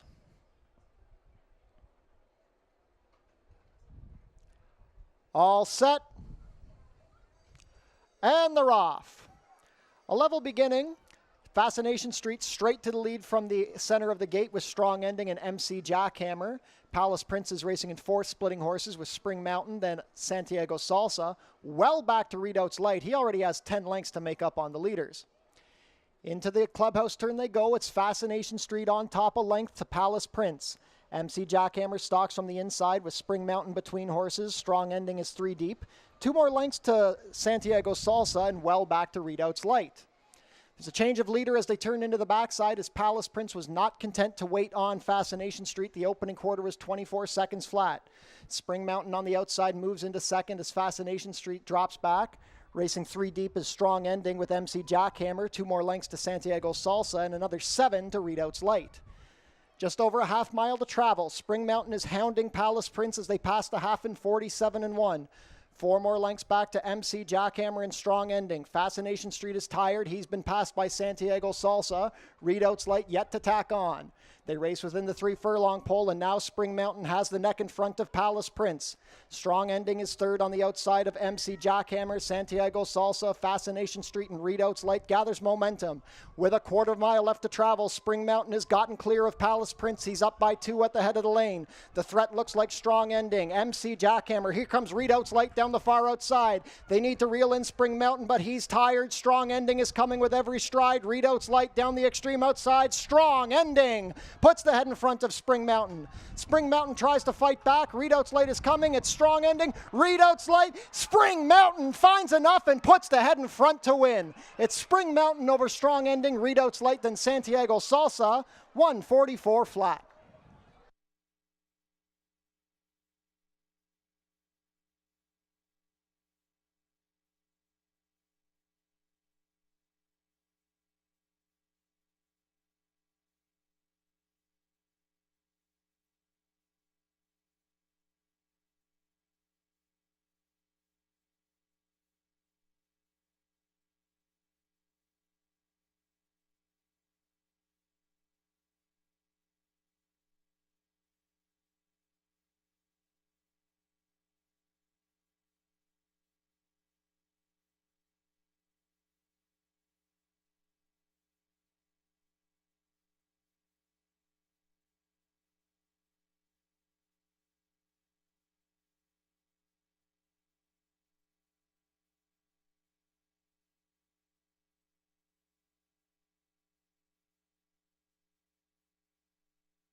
Unofficial in race 4, the winner is number 3, Spring Mountain. Second is the 7, Strong Ending. Third, number 5, Redoubts Light, and fourth, number 6, Santiago Salsa. Unofficial race 4 order, 3, 7, 5, 6.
Now returning to the winner's circle, the unofficial winner of today's 4th race, number 3, Spring Mountain.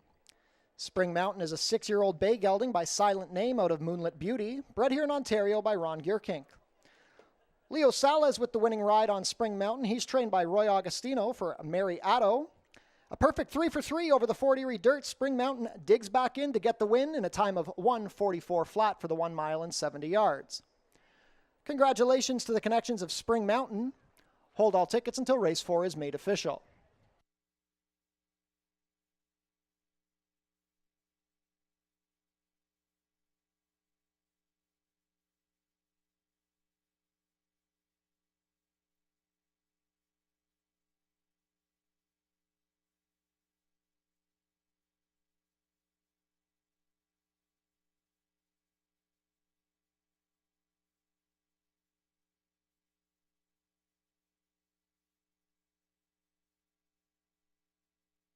Race 4 is now official.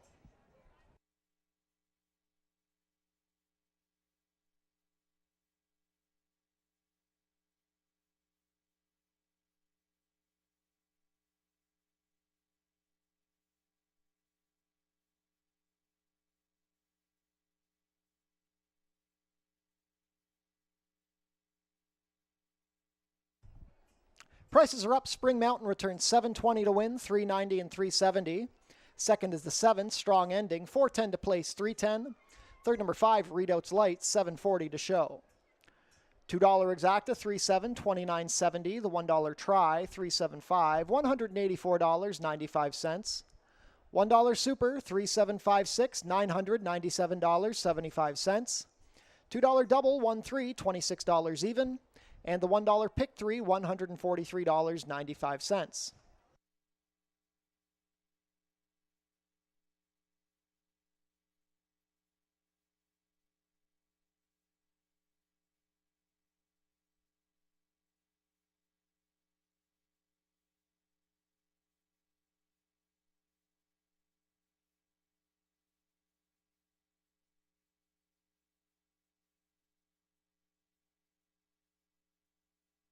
On screen now, the win photo from race 4.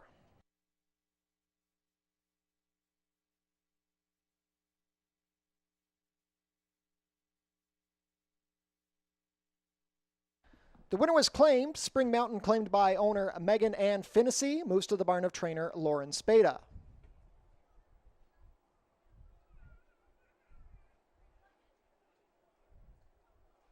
I want to say thank you to our new partner, True Green Professional Lawn Care, who are helping us keep the grass looking green and lush.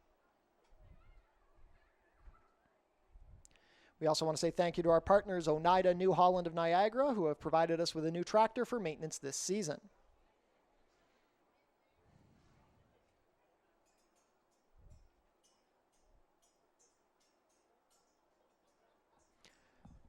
Race 5 coming up in 17 minutes. We have a rider change on the number 1, Addie Bug, make the rider Amanda Vandermeersch. Stuart scratch the also eligible number 9, Lulu's Lullaby.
Back here on the turf in race number 5, it's a claiming event for fillies and mares, $6,250. Distance is about 5 furlongs. And looking at this group, it's pretty competitive. Quite a bit of speed in here, horses that might be getting class relief, a little bit of everything to look at, and end up giving the top pick to the number 5, Ash Carnelli, who comes in here off a very big win where she was heavily favored, but the way she won, she drew away, and it was on the dirt. And if you look at her pedigree, there's some turf pedigree there. There's some pretty good turf pedigree. So knowing that she does have a win on the turf in the past with the pedigree, like her cutting back to 5A, is going to make her the top pick. And I don't think she'll be 5-1. I think that would be a gift and probably a dream at this point. But Ash Carnelli on top for me. She can be forward. I think she's going to be sitting just off the pace setters and make one run. Unlike her, I think the number 6, Chrome's Big Break, has pretty much one way of going. She needs to go. And I'm not saying that she didn't close 2 starts back, but I think her best chances of winning are on the lead. And I think coming out of the 6 furlong races, she'll be sharp in here. She does have turf experience. She was able to win 2 turf races last year, took them in gate-to-wire fashion. With that kind of in mind, they're going to go one way with her, and everyone else is going to try to catch her. But there's other speed in here. Tamana likes to be forward. You could think maybe Classy Image is going to press the situation, and I do go to Classy Image in the 3rd spot. Disappointed in her kind of first start off the claim, but it was on the dirt. It was her first time on the dirt, and it was her first start off the long layoff. So now she drops significantly in class, but she gets onto the turf, and she's 0 for 3 on turf, but she does have 2 runner-up placings. The barn, only a handful of horses down here at Fort Erie, but they've all run well. So I think Classy Image, you definitely have to use at least underneath in this spot. But for me, the 5, Ash Carnelli, ends up being the top pick. Good luck.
Ladies and gentlemen, we have the winners of today's non-winning ticket prize draws to announce.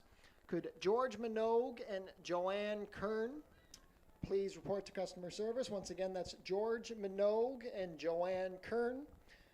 Congratulations, you have won the non-winning ticket prize draw. Please head to customer service to collect your prizes.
Field is making their way on track for today's 5th race. Race 5 is a claiming race for fillies and mares 3-year-olds and up, which have not won a race in 2025, or which have never won 4 races. We're going for a claiming price of $62.50 down to $6,000.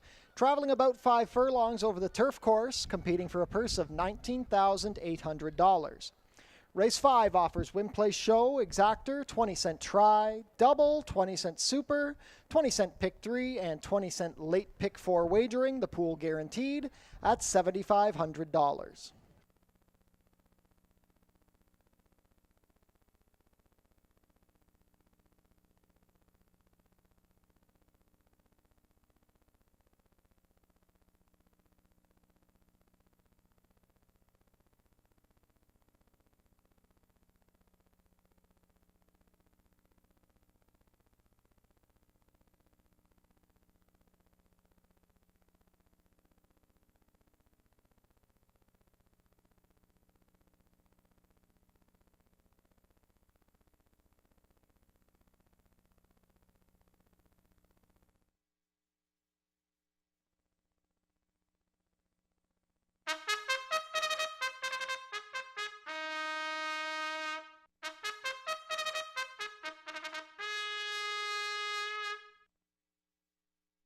Race 5 post parade. Number 1 is Addy Bug. Amanda Vandermeers picks up the mount for trainer Steve Cathcart and owner Andrew Stronach. Bruno Schickedans owns the number 2, Tamina. Kirk Johnson rides for trainer Julie Mathis. Number 3 is Classy Image. Ishmael Mascara rides for trainer Mark Fournier and owners Tanya Orth, Amy Drew, and Dean Zaniel.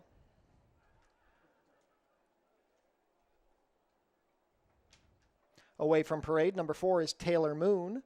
Emil Ramsamy rides for trainer Bill McMahon and owner Janelle McMahon. Number 5 is Ash Carnelli racing for Colebrook Farms. Chris Husbands rides for trainer Kevin Buttigieg. Pierre Crete owns and trains the number 6 Chrome's Big Break. The rider is Melanie Pinto. Number 7 Loaded Question. Leo Sala is up for trainer Joe Humber and owner Joy Elkins. Completing the field, number 8, Silver Bullet Lady. Alexis Sanchez rides for trainer Mike Blake and owners Ascot Stud, Michael Blake Sr., Amanda Enns, and Mark Stout. $7,500 guaranteed late pick 4 starts here. We are on the turf.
Field is crossed onto the turf course before the starting gate takes position. 9-5 favorite, the number 3, Classy Image. 3-1 on the number 6, Chrome's Big Break. 4-1 support on the 8, Silver Bullet Lady. 5-1 on number 2, Tamina, and number 5, Ash Carnelli. Fairly competitive betting board for the first leg of the late pick 4. It's a 5-furlong turf sprint. They'll be heading to gate shortly.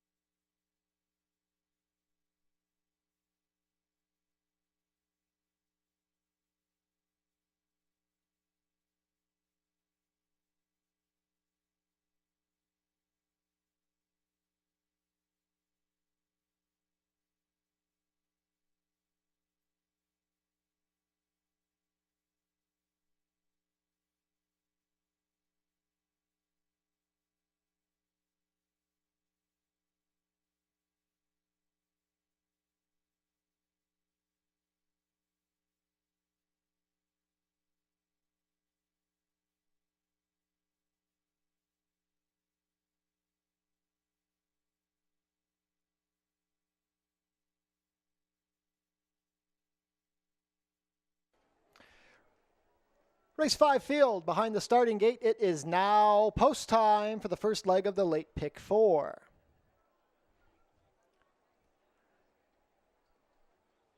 Fillies and mares to sprint 5 furlongs over the Fort Erie turf course. 2-1 on the number 3, Classy Image.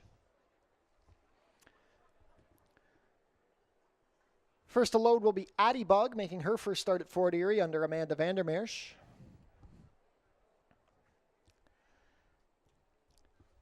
Tamina with Kirk Johnson.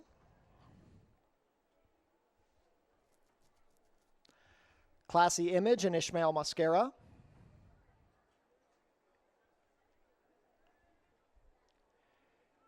Taylor Moon with Emil Ramsamy.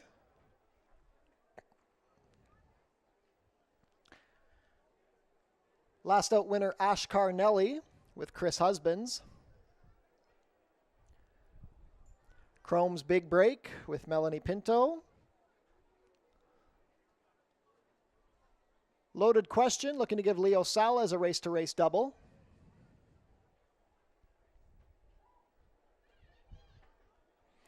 Last in will be Silver Bullet Lady with Alexis Sanchez.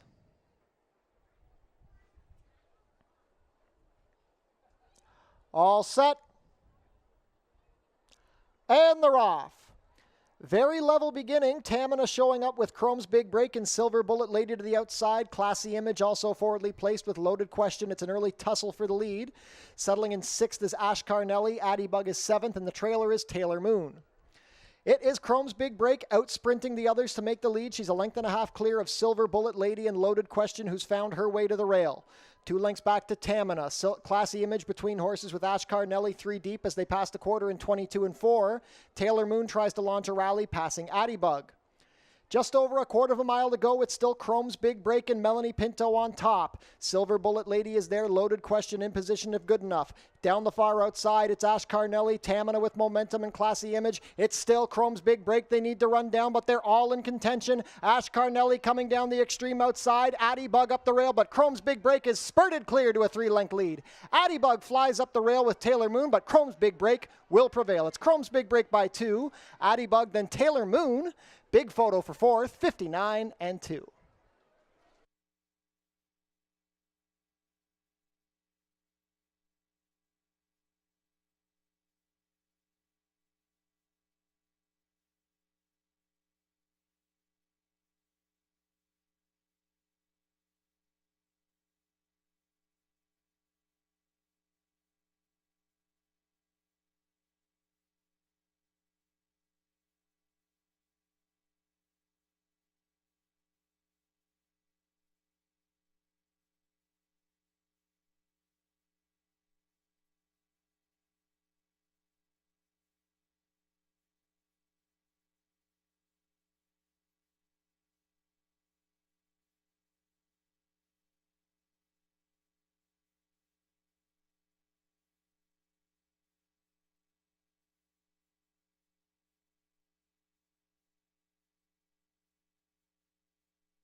Rider's claim of foul has been lodged and a steward's inquiry has been posted. This involves racing action down the backside. The rider of number 2, Tamina, claiming foul against the unofficial winner, Chrome's Big Break. This one gets a rider's claim of foul, 2 against 6, as well as a steward's inquiry involving action down the backside here in race 5. Hold all tickets.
Ladies and gentlemen, the claim of foul has been upheld. Number 6, Chrome's Big Break, has been disqualified and placed last behind the number 2, Tamina, for interference down the backstretch.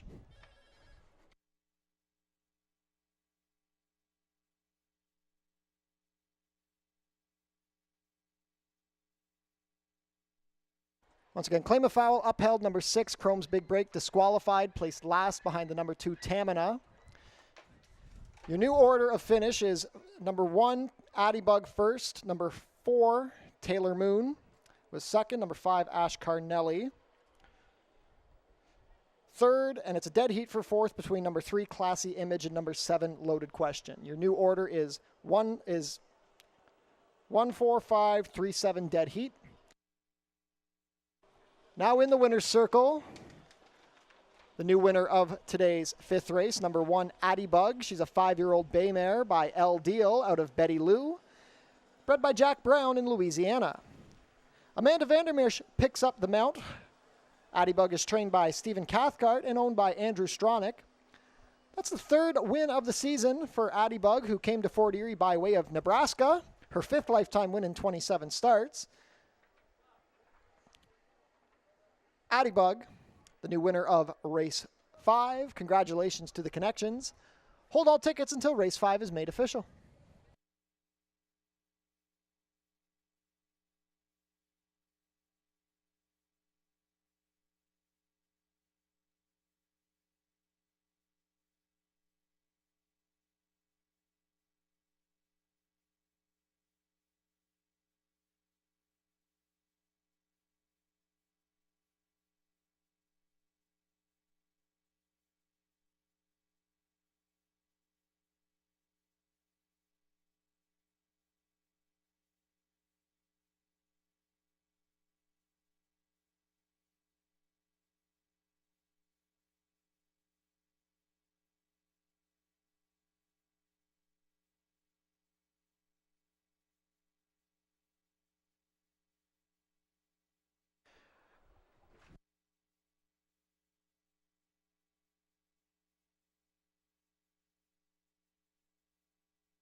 Race 5 is now official.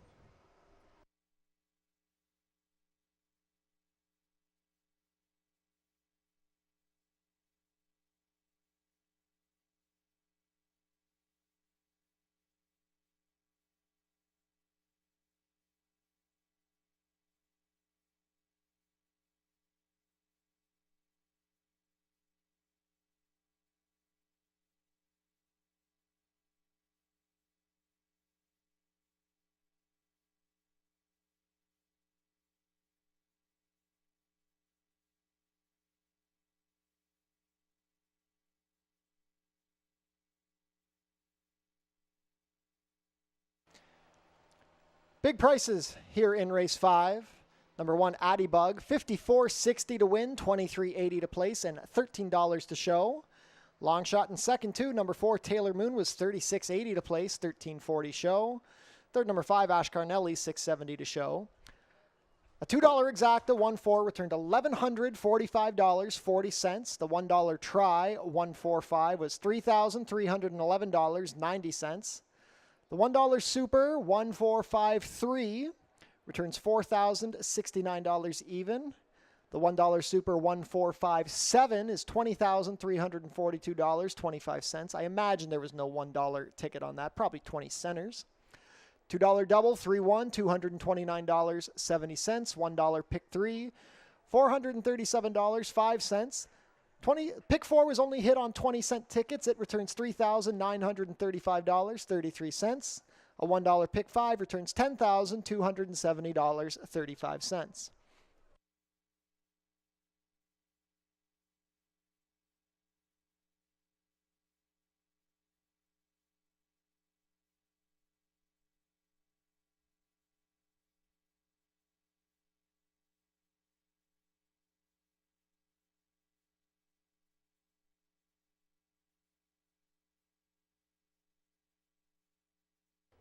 On screen now is the place photo for race 5. Mind you, after the disqualification, this became the win photo. Addie Bug on the inside of Taylor Moon. Racing is back next week at Fort Erie. Post time Monday and Tuesday will be 4:30. Fort Erie's Track-O-Lantern returns on October 13th. Kicking off at 12 o'clock, kids in costume can come and trick-or-treat around the track.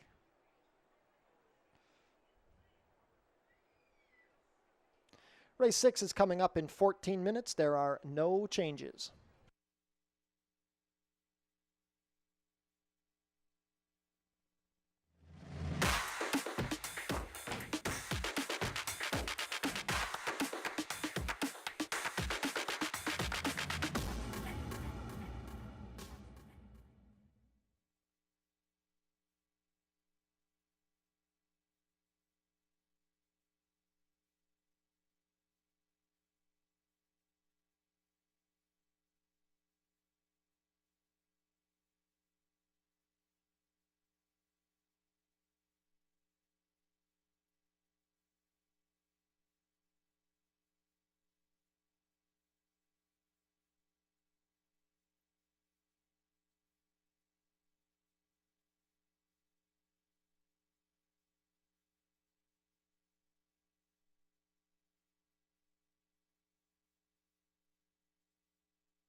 Race 6 going to kick off the final pick 3 of the day. 6.5 furlongs on the main track. Allowance level, non-winners of 3 life. And 2 horses kind of caught my eye. The 1, Victory Town, and the 4, OK Speedy. And I started to think about how this race could unfold and sort of the tactics. I think it's interesting to look at Victory Town last time out because he closed from towards the back of the pack to win, and OK Speedy. Pretty good name for a horse that showed some speed last time out. He tracked in second and then was able to draw clear by 9.5. And with that in mind, OK Speedy ends up being the top pick. Liked the trip that he got. He doesn't need the lead to win, but he's going to be forward. He finds himself in a spot where, yes, he's not in for a tag, but he was claimed out of there for $10,000. This is the right spot for him. He can certainly be competitive here, and he enters this race off a career best buyer speed figure for a barn that does very, very well, and very well first off the claim. So, OK Speedy on top, Victory Town underneath. And when you look at the number 1, Victory Town, had dirt experience prior, but far, far, far back.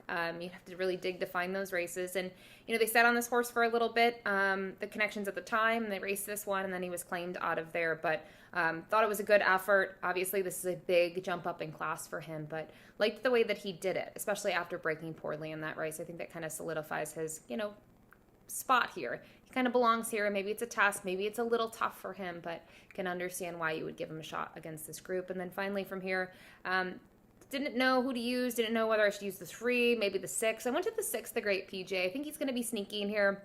Offer value for the main reason that his win last time out was on the turf, and maybe people are going to stamp him as just a turf horse, but I thought his dirt debut was good. His big price in there, he was 9-1, finished 3rd there, finished mid-pack, but Speedy Bullet ran a huge race. Video evidence we saw yesterday put on a great performance when graduating in what I believe was his 5th career start. And with that in mind, I wouldn't sleep on the Great PJ. He's going to need some pace help in this event, similarly to the number 1 Victory Town, but he could offer some value.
Field is making their way on track for today's 6th race. Race 6 is an allowance race for 3-year-olds and up, which have never won 3 races. Going a distance of 6 1/2 furlongs, competing for a purse of $24,600. Race 6 offers win, place, show, exactor, 20-cent try, double, 20-cent super, and 20-cent pick 3 wagering.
Race 6 post parade number 1 is Victory Town. Ishmael Mascara rides for trainer Julie Mathis and owner Alicia Robillard. Tom Steer owns and trains the number 2, Le Grand Garçon. The rider is Leo Salas. Number 3 is Back River. Chris Husband's riding for trainer Desmond Maynard and owner Nadia Donalava. Number 4, OK Speedy. Edgar Zenteno riding for trainer Nick Malini Jr. and owner Bruno Schickedans. Number 5 is Scat Factor. Kirk Johnson rides for trainer Allison Jennings and owner Logan Freitz. Completing the field is the number 6, the Great PJ. Omar Marino rides for owner-trader George Newland. 1 minute to post for race 6, final pick 3 of the day coming up here.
Race 6 field heading into the chute. Last call to get your race 6 wagers in. 4 to 5 on the number 4, OK Speedy.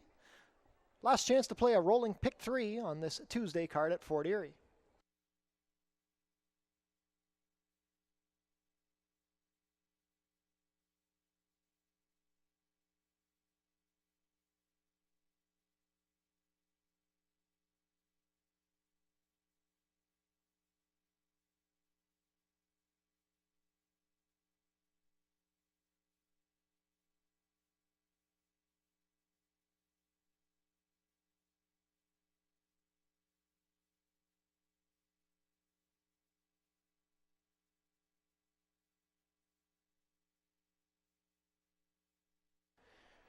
Race 6 field set to head behind the starting gate. It is now post time.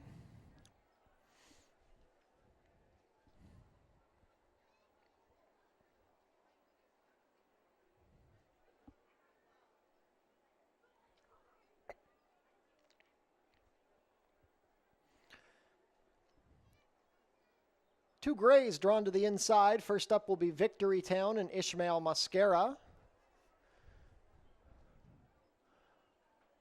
Claimed out of an impressive win last time out. Le Grand Garçon up next under Leo Salas.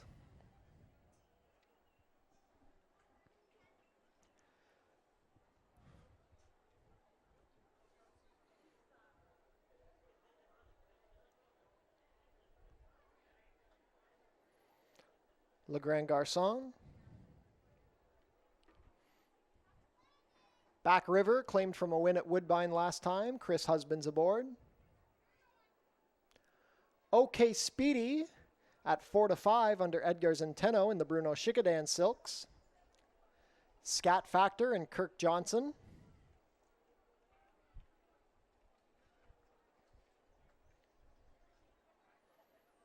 Last in will be the Great PJ and Omar Marino.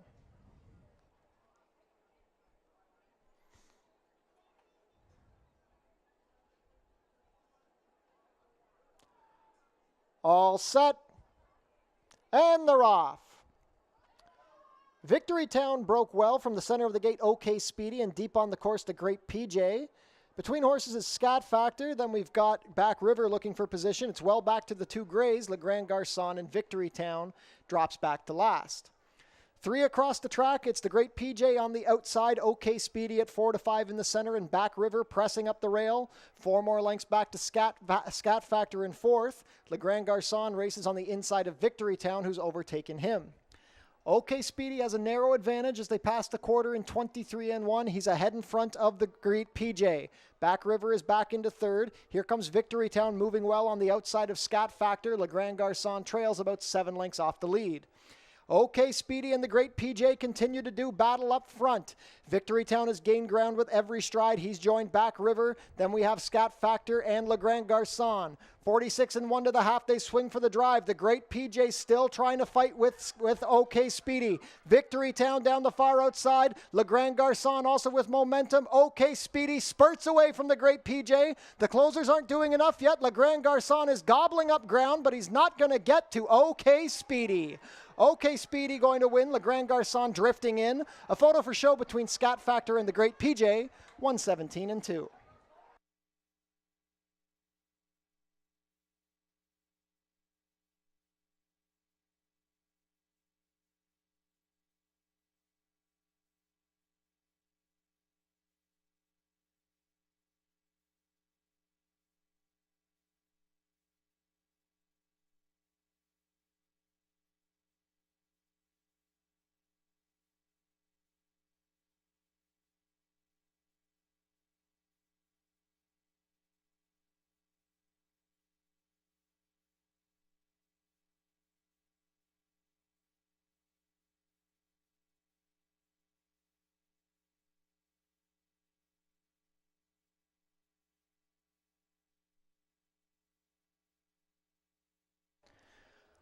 Unofficial in race 6, the winner is number 4, OK Speedy. Second is the 7, Le Grand Garçon. Or second is the 2, Le Grand Garçon at 7-1. Third, number 5, Scat Factor. Fourth, number 6, the Great PJ. Unofficial race 6 order, 4-2-5-6.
Now returning to the winner's circle, the unofficial winner of today's 6th race, number 4, OK Speedy.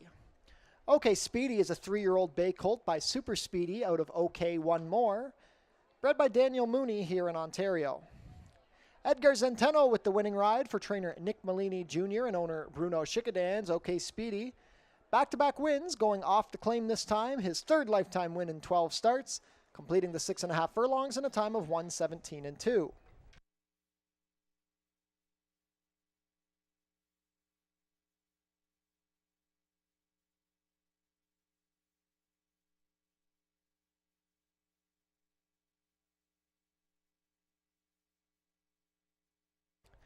Ladies and gentlemen, we have a rider's claim of foul looking at the start of the race. The rider of number 1, Victory Town, claiming foul against the number 2, Le Grand Garçon at the start. Also a steward's inquiry into racing action in race 6. Hold all tickets.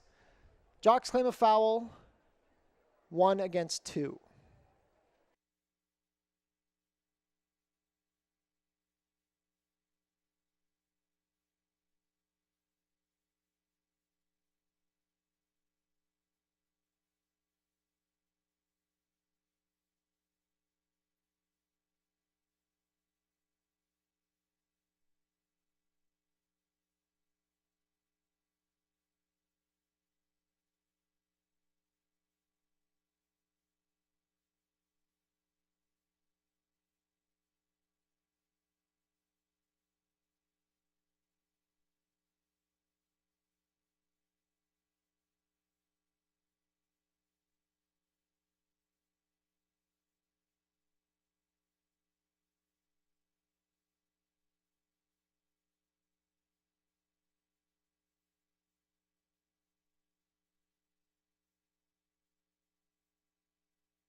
Another claim of foul in the running of race 6. The rider of number 2, Le Grand Garçon, alleging foul against the number 4, the unofficial winner, OK Speedy, at the start. Hold all tickets as these inquiries proceed.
Both claims of foul have been disallowed. There will be no change in the order of race 6. Race 6 order 4256 will be made official shortly.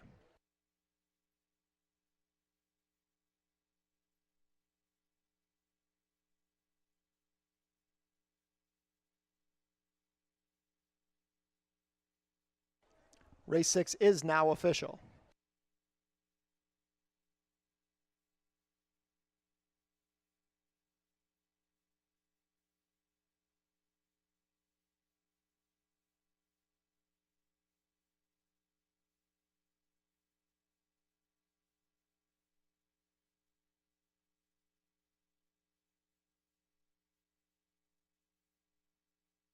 Prices are up. OK Speedy returns $370 to win, $230 and $210.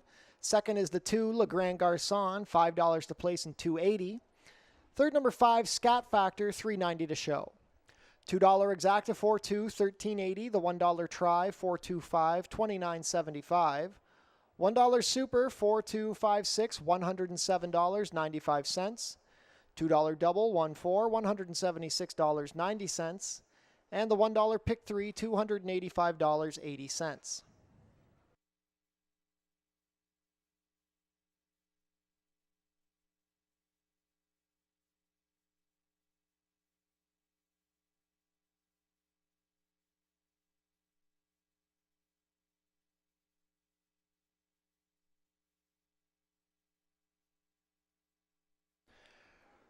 Race 7 coming up in 17 minutes. A rider change on the number 4, Sir Shone. Make the rider Cheyenne Kerr. Scratch the also eligibles number 9, Bongino, and number 10, Professor Rides Again.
Ladies and gentlemen, we have a late rider change in the 8th race. In race 8, number 7, Abe Honestly will now be ridden by Kirk Johnson. Omar Marino is off his remaining mount. Race 8, number 7, rider change on the number 7, Abe Honestly, Kirk Johnson.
Race 7 is the final turf race on the card, kicking off the late double at about 7 furlongs. It is a non-winner of 3 event, in for the tag of $6,250. And I found this race really tough. I don't necessarily trust this group as a whole. And one of the horses I don't trust, ultimately, but used on top, is the number 5, Under Surveillance, who does have that local effort here at Fort Erie, where I think in my mind, he had the potential to be a little bit more forward, and he wasn't. He ended up being third best in there at this level and at the distance. I wonder if now he can just take a little bit of a step forward. He was favored in that race, so that's a little, it gives you a little bit of a pause when you look at him from a handicapping angle, but just wondering if he can wake up a little bit in this spot. And, his prior kind of efforts at Woodbine, some of them might suggest he's got a shot, but he is just 2 for 33 lifetime. So if you're looking at the late double, he is definitely not a single for me. The number 6, Imperial Star, now in the barn of Paul Losher, prior to this, was 4th on the dirt behind Victory Town. And you go down the page, hasn't shown a whole lot, but I do wonder if getting back on the turf could help this one a little bit. Had been training earlier this year, and just hasn't been able to fire. And I always kind of look at who picks up the mount. Leo Salas doesn't pick it up, but stays with this one, even on the barn change. Curious to see what the tactics will. Maybe this one will press the pace and be able to stick around here. Maybe this one will also just kind of appreciate a different distance, stretching out around 2 turns. So use that one underneath. Finally, the number 3, Rescue That Girl. Really liked what we saw last time out from him.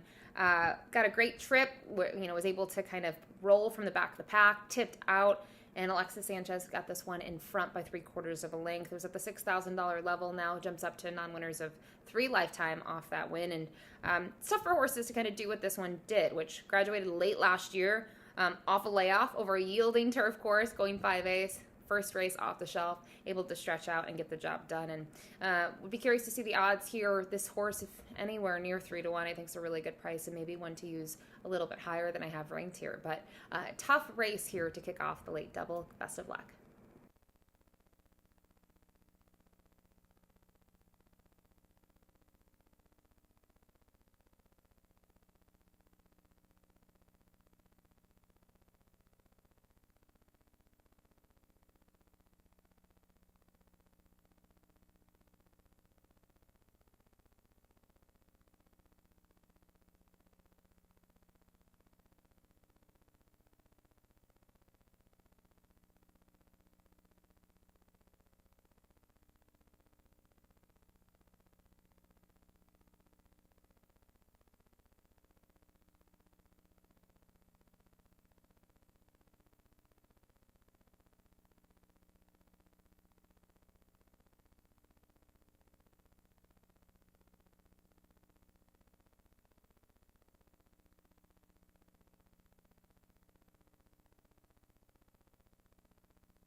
Field is making their way on track for today's 7th race. Race 7 is a claiming race for 3-year-olds and up, which have never won 3 races. Going for a claiming price of $6,250 down to $6,000. We're going about 7 furlongs over the turf course, competing for a purse of $19,800. Race 7 offers win, play, show, exactor, 20-cent try, double, and 20-cent superfecta wagering.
Race 7 post parade number 1 is Developing the Way. Amanda Vandermeersch rides for trainer Julie Mathis and owner Bruno Schickadans.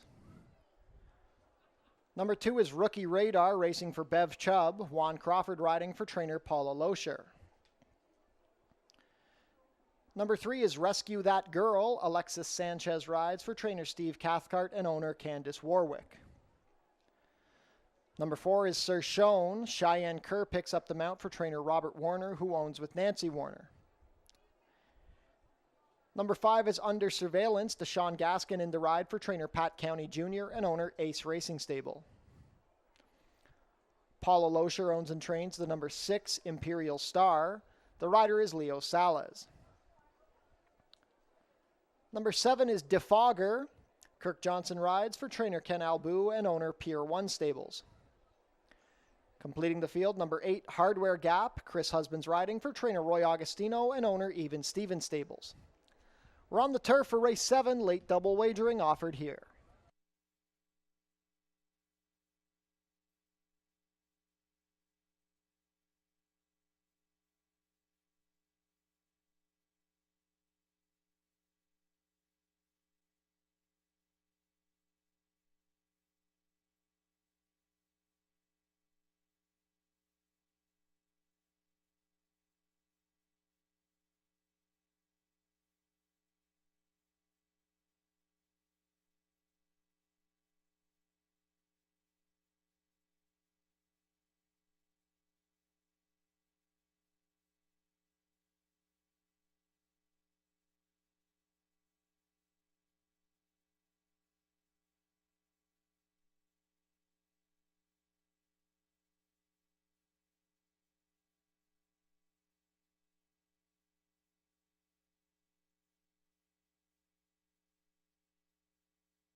Pretty wide open betting board as the starting gate moves on to the turf course. 2-1 on the number 3, Rescue That Girl. 5-2 support for the number 5, Under Surveillance. 9-2 on the 4, Sir Shown, and 5-1 on the number 2, Rookie Radar. Late double wagering kicks off here. Field of 8 to go a circuit of the turf course.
Race 7 field is behind the starting gate. It is now post time.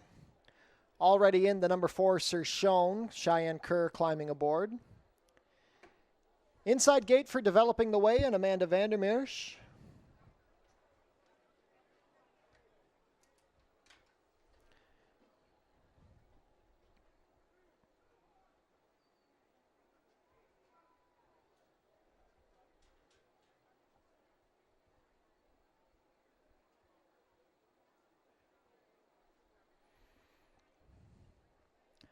Next to come up will be the gray, Rookie Radar, and Juan Crawford.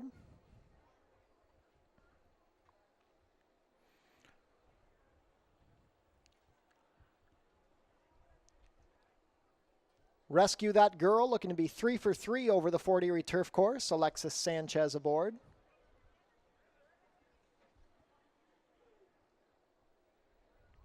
Under Surveillance with Deshaun Gaskin.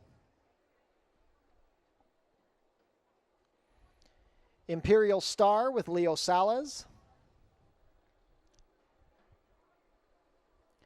Defogger with Kirk Johnson. Last up will be Hardware Gap and Chris Husbands.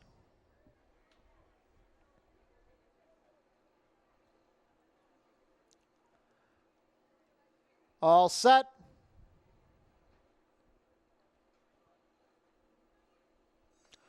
And they're off. Under Surveillance hustled out of the gate with Sir Shown, Imperial Star, and Defogger. Hardware Gap looking to get inside with Rookie Radar along the rail. Then we have Rescue That Girl, and the early trailer is Developing the Way. They roll into the clubhouse turn. It's a speed duel between Sir Shown and Under Surveillance. Imperial Star has worked his way to a perfect spot on the inside from 3rd. Hardware Gap racing 2 wide in 4th. Rookie Radar saving ground from 5th. 2.5 lengths back to Defogger. 2.5 more to Rescue That Girl. And Developing the Way is going to have to make up 10. It's Sir Shown a length on top of Under Surveillance. Imperial Star still waiting in 3rd as they pass the quarter in 24-1. Hardware Gap is in striking range from 4th. Rookie Radar 5th on the inside, being joined by Defogger, who's angled 3 deep. Rescue That Girl biding his time, and then still at the back Developing the Way. Into the far turn they go. It's still Sir Shown with the advantage over Under Surveillance. Imperial Star just needs somewhere to go. The half is 48-1. Hardware Gap is moving well on the outside. Oh, we've almost lost a rider on Imperial Star. Amazing job by Leo Salas to stay on there, but he's lost a lot of position. Rookie Radar tries to make a rally past Defogger. Imperial Star wide on the course, Rescue That Girl, and on the inside developing the way. Hardware Gap puts the head in front of Under Surveillance. Rookie Radar coming, Defogger with a big run. It's Hardware Gap on top trying to blow up the board. Rookie Radar is gaining. Hardware Gap and Chris Husbands. Rookie Radar, Hardware Gap will hold on at 25-1. Hardware Gap, then Rookie Radar, Under Surveillance, and Rescue That Girl, 127-2.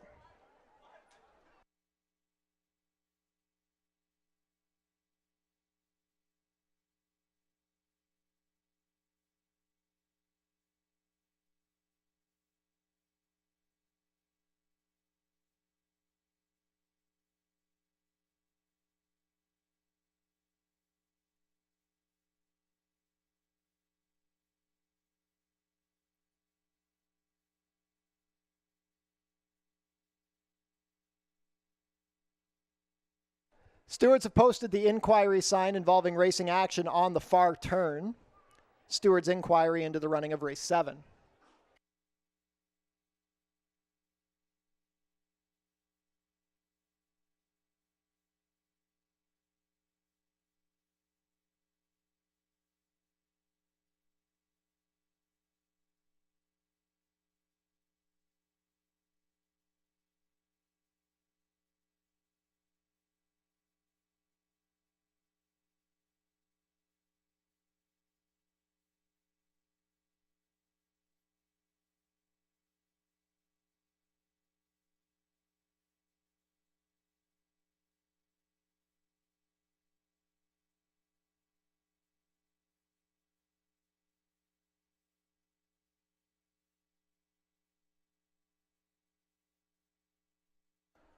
Unofficial in race 7, the winner is number 8, Hardware Gap. Second is the 2, Rookie Radar. Third, number 5, Under Surveillance. And fourth, number 3, Rescue That Girl. Unofficial race 7 order is 8-2-5-3. Once again, there is a steward's inquiry looking into the far turn run.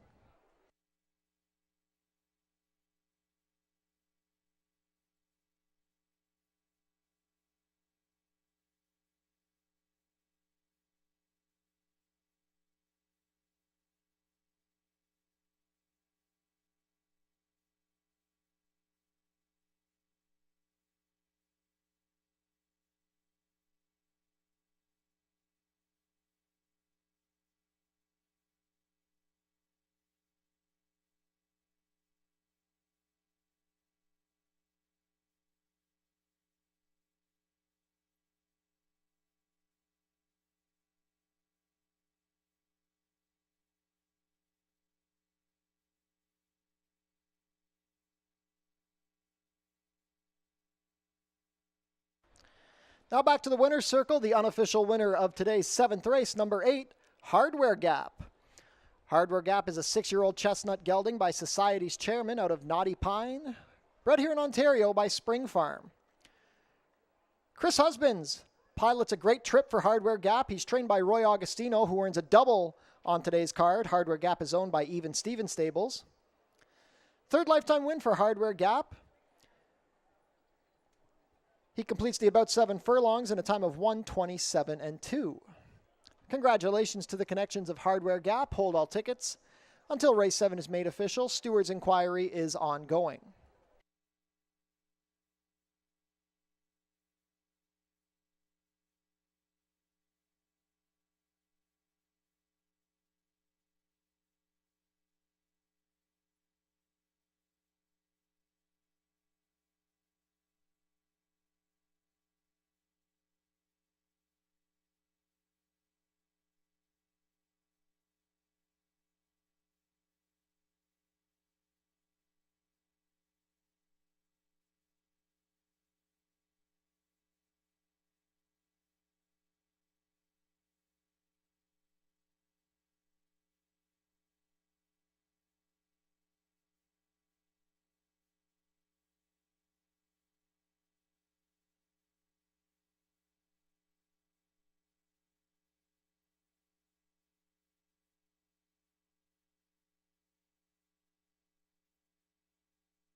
Steward's inquiry has concluded. There will be no change in the order of race 7. Race 7 order 8253 will be posted official shortly.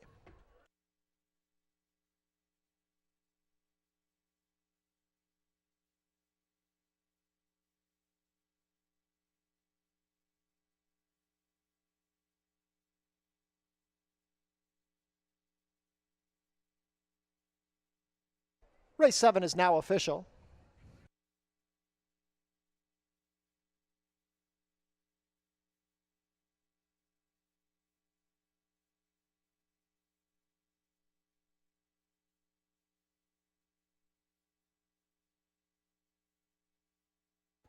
Prices are up. Hardware Gap, $55.70 to win, $15.60 and $6.90.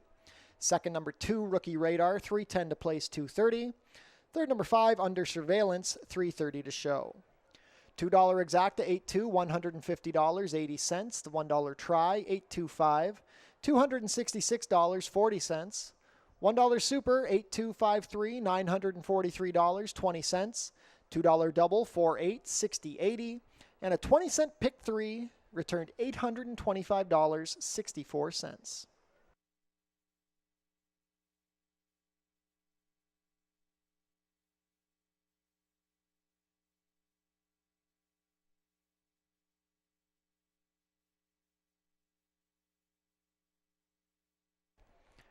Race 8 changes. Vet scratched the number 1, 40 Flash. Steward scratched the number 2, Hixie. Vet scratched the number 4, Red Maple. Rider change on the number 5, Core, make the rider Cheyenne Kerr. We also have a rider change on the number 7, Abe Honestly, make the rider Kirk Johnson. And Steward scratched the number 12, Coherence. 16 minutes to post for race 8.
We round out the program here in race number 8 at 5 furlongs on the main track. It's a $5,000 claiming event for Colts and Geldings, and one of our bigger fields on the program. Interesting event. The standout, though, I think in terms of the resume, is the number 9 Grand Ambition. He is quick. We saw that on full display last time out, and even in his prior start when he was just second best. But comes in here off of one of the best efforts to date, a 78 Beyer speed figure, a commanding performance. Now has to technically jump up from 4,000 to 5,000, but you kind of look at the rivals in the last two, some of them overlap with this event. So, now third start off the layoff, I do think Grand Ambition could be extremely tough in this race. So maybe the excuse to back was the track, right, with moisture in it. But Grand Ambition going to be the top pick. The horse that beat him over the off-track two back, Brady O'Brady. The number 6 is who I'm going to use underneath. Big fan of this 11-year-old. He still has the heart of a lion. He fights in his races. And off the win, we saw him most recently on July 13th, where tried to circle the field from last and just was second best behind Mr. Marshall, which was a horse that was getting some class relief. So in the case of Brady O'Brady, if there's any sort of pace meltdown, watch out for him. He'll be rolling in deep stretch, and just been really impressed with his form this year. And I have to say, Chris Husbands has been a huge kind of part of that, has been riding this horse really well in those races. So Brady O'Brady underneath. And then finally from here, looked at Core, looked at a couple others in here, but Core ended up being the third pick in here. He always tries, he's coming in here off his best race to date, where he was second behind Golden Win, was able to show that speed and carry them. I kind of think when you look at Core is going to chase the pace. I don't think he's quick enough to go with horses such as Grand Ambition, but I do think in terms of, where he's going to be, he's going to be kind of close to the action and try to make a late run. We'll see if he's good enough to get the job done. For me, though, going to use him underneath. Good luck.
Field is making their way on track for today's 8th and final race. Race 8 is a claiming race for 3-year-olds and up, which have not won a race in 2025 or which have never won 4 races, going for a claiming price of $5,000 down to $4,750.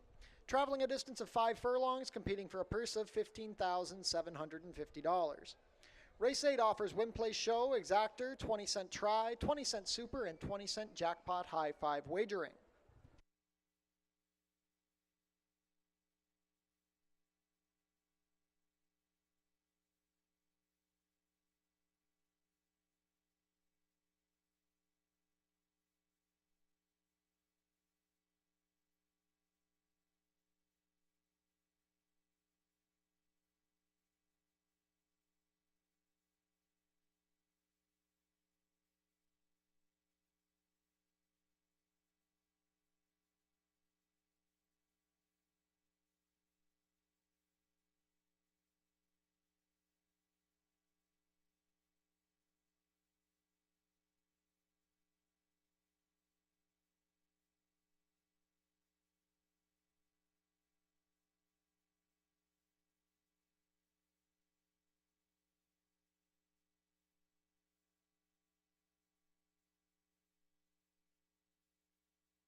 Race 8 Post Parade number 1 is He's Fully Loaded.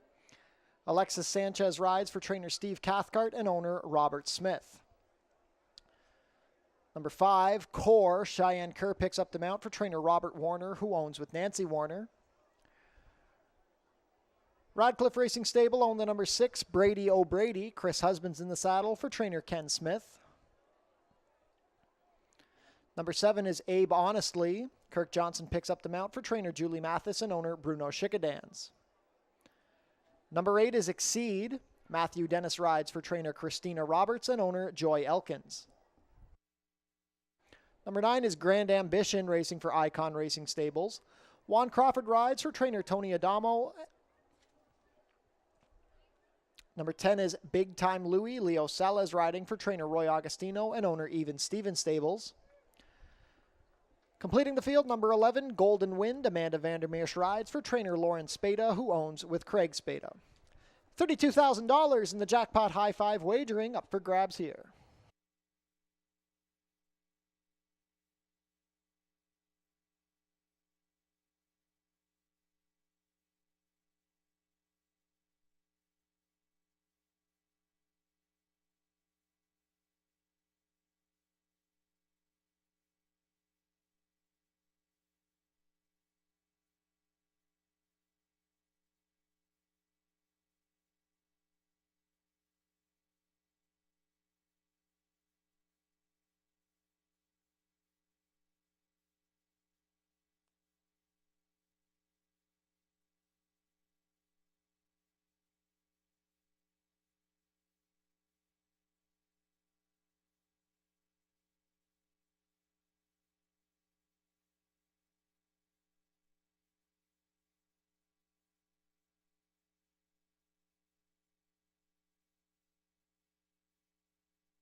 Starting gate taking position. Last call to get your race 8 wagers in. $32,000 jackpot high 5 carryover up for grabs.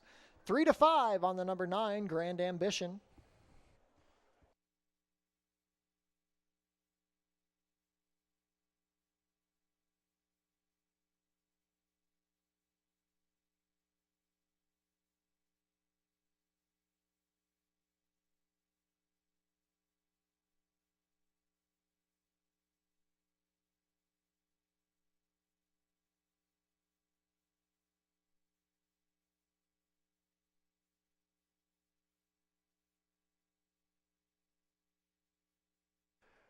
Race 8 field is behind the starting gate. It is now post time.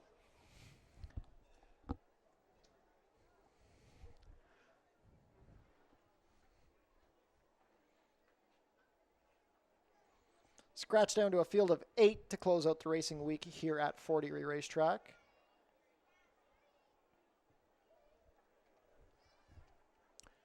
First in will be the number 3. He's fully loaded.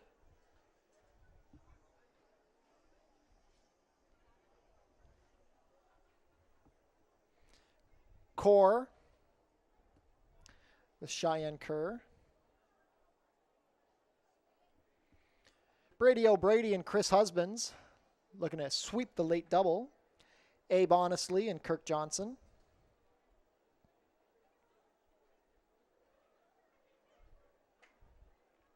Exceed and Matthew Dennis. Grand Ambition and Juan Crawford.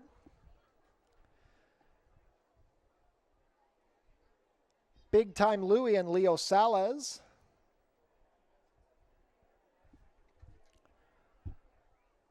Last up will be Golden Wind and Amanda Vandermeersch. All set for the nightcap. And they're off. Perfect beginning, showing speed from the inside. That's He's Fully Loaded, Abe Honestly, Grand Ambition, and widest of all is Golden Wind. Core is taking back, racing on the inside of Big Time Louie, then 2 more lengths to Brady O'Brady, and Exceed will trail the field. They race into the sunset turn. Grand Ambition comes out with the advantage as Abe Honestly hits the break with He's Fully Loaded on the inside. Golden Wind 3 deep. 3 lengths back to Big Time Louie racing in 5th as they pass the quarter in 22 flat. Core not handling the turn well. Brady O'Brady and Exceed still at the back. Grand Ambition tries to give them the slip at the quarter pole. He's opened up 4 lengths. Golden Wind is into second with He's Fully Loaded and Abe Honestly. Big Time Louie swings to the outside, but he still has 8 lengths to make up on Grand Ambition. It's Grand Ambition going strong on the front end. The battle is for second between Golden Wind and Big Time Louie. Big Time Louie coming late, but he's not going to get to Grand Ambition.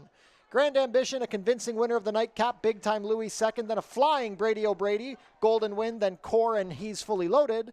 57-2.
Unofficial in race 8, the winner is number 9, Grand Ambition. Second is the 10, Big Time Louie.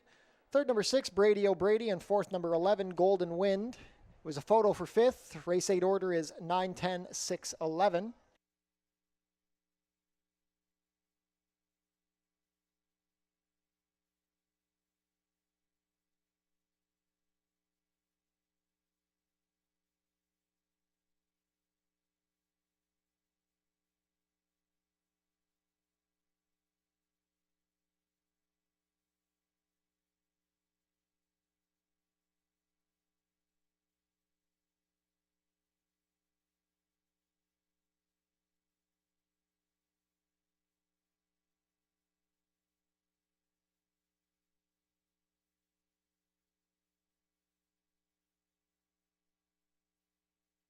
Fifth was the number 5, Core. Unofficial race 8 order 9, 10, 6, 11, 5.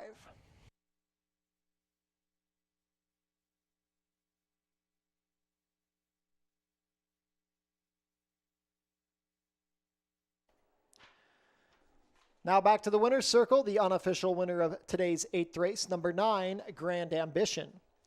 Grand Ambition is a 5-year-old bay gelding by Super Speedy out of Miss Ambition, bred by Joe Perrone and Paul Cooper here in Ontario.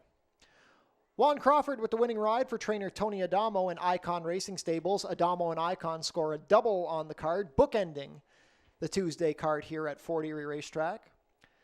Back-to-back wins for Grand Ambition, his 6th win in his 20th lifetime start. Straight to the front and completes the 5 furlongs in a time of 57-2. Congratulations to the connections of Grand Ambition. Hold all tickets until race 8 is made official.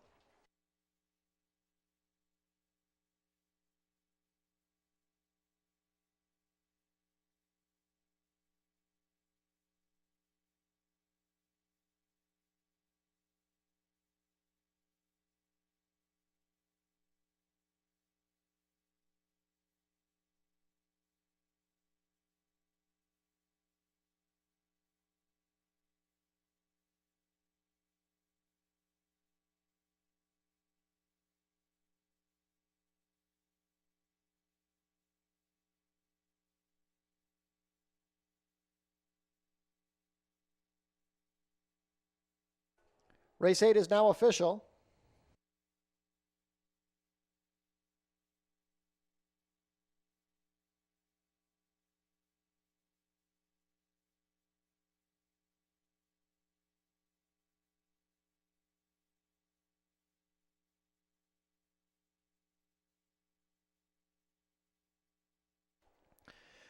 Prices are up. Grand Ambition returns $250 to win, $210 and $210. Second was the 10 Big Time Louie, $420 to place, $310. Third, number 6 Brady O'Brady, $260 to show. $2 Exacta, $910, $970. The $1 Try, $910, $6, $1550. $1 Super, $910, $611, $83.20. $1 High Five, $910, $611, $5. $160 even. Multiple winning tickets in the High Five. The carryover into Monday's card will be $36,412.09. $2 double, $8.9, $115.60. The $1 pick 3 was $86.30. And the $1 pick 4, $2,300.95. A 20-cent pick 5 returned $3,711.36.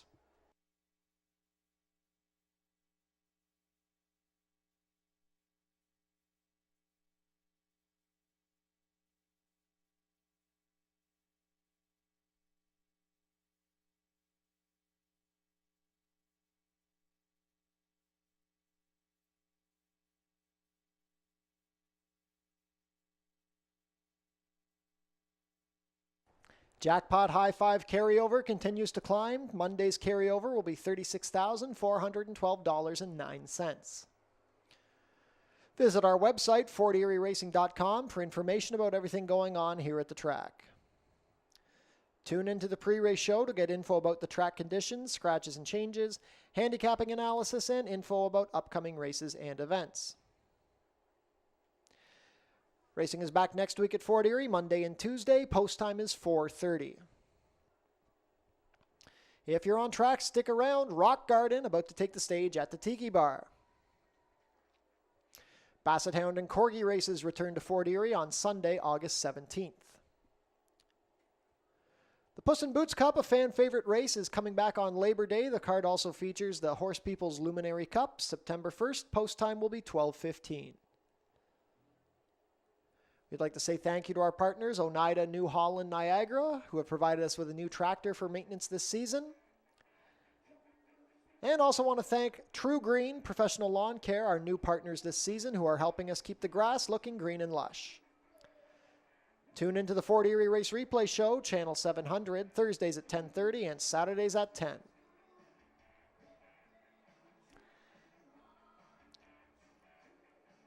And that concludes the racing week here from Fort Erie Racetrack. We want to thank everybody who joined us here at the Border Oval. If you're on track, stick around and enjoy Rock Garden. We'll see you on Monday.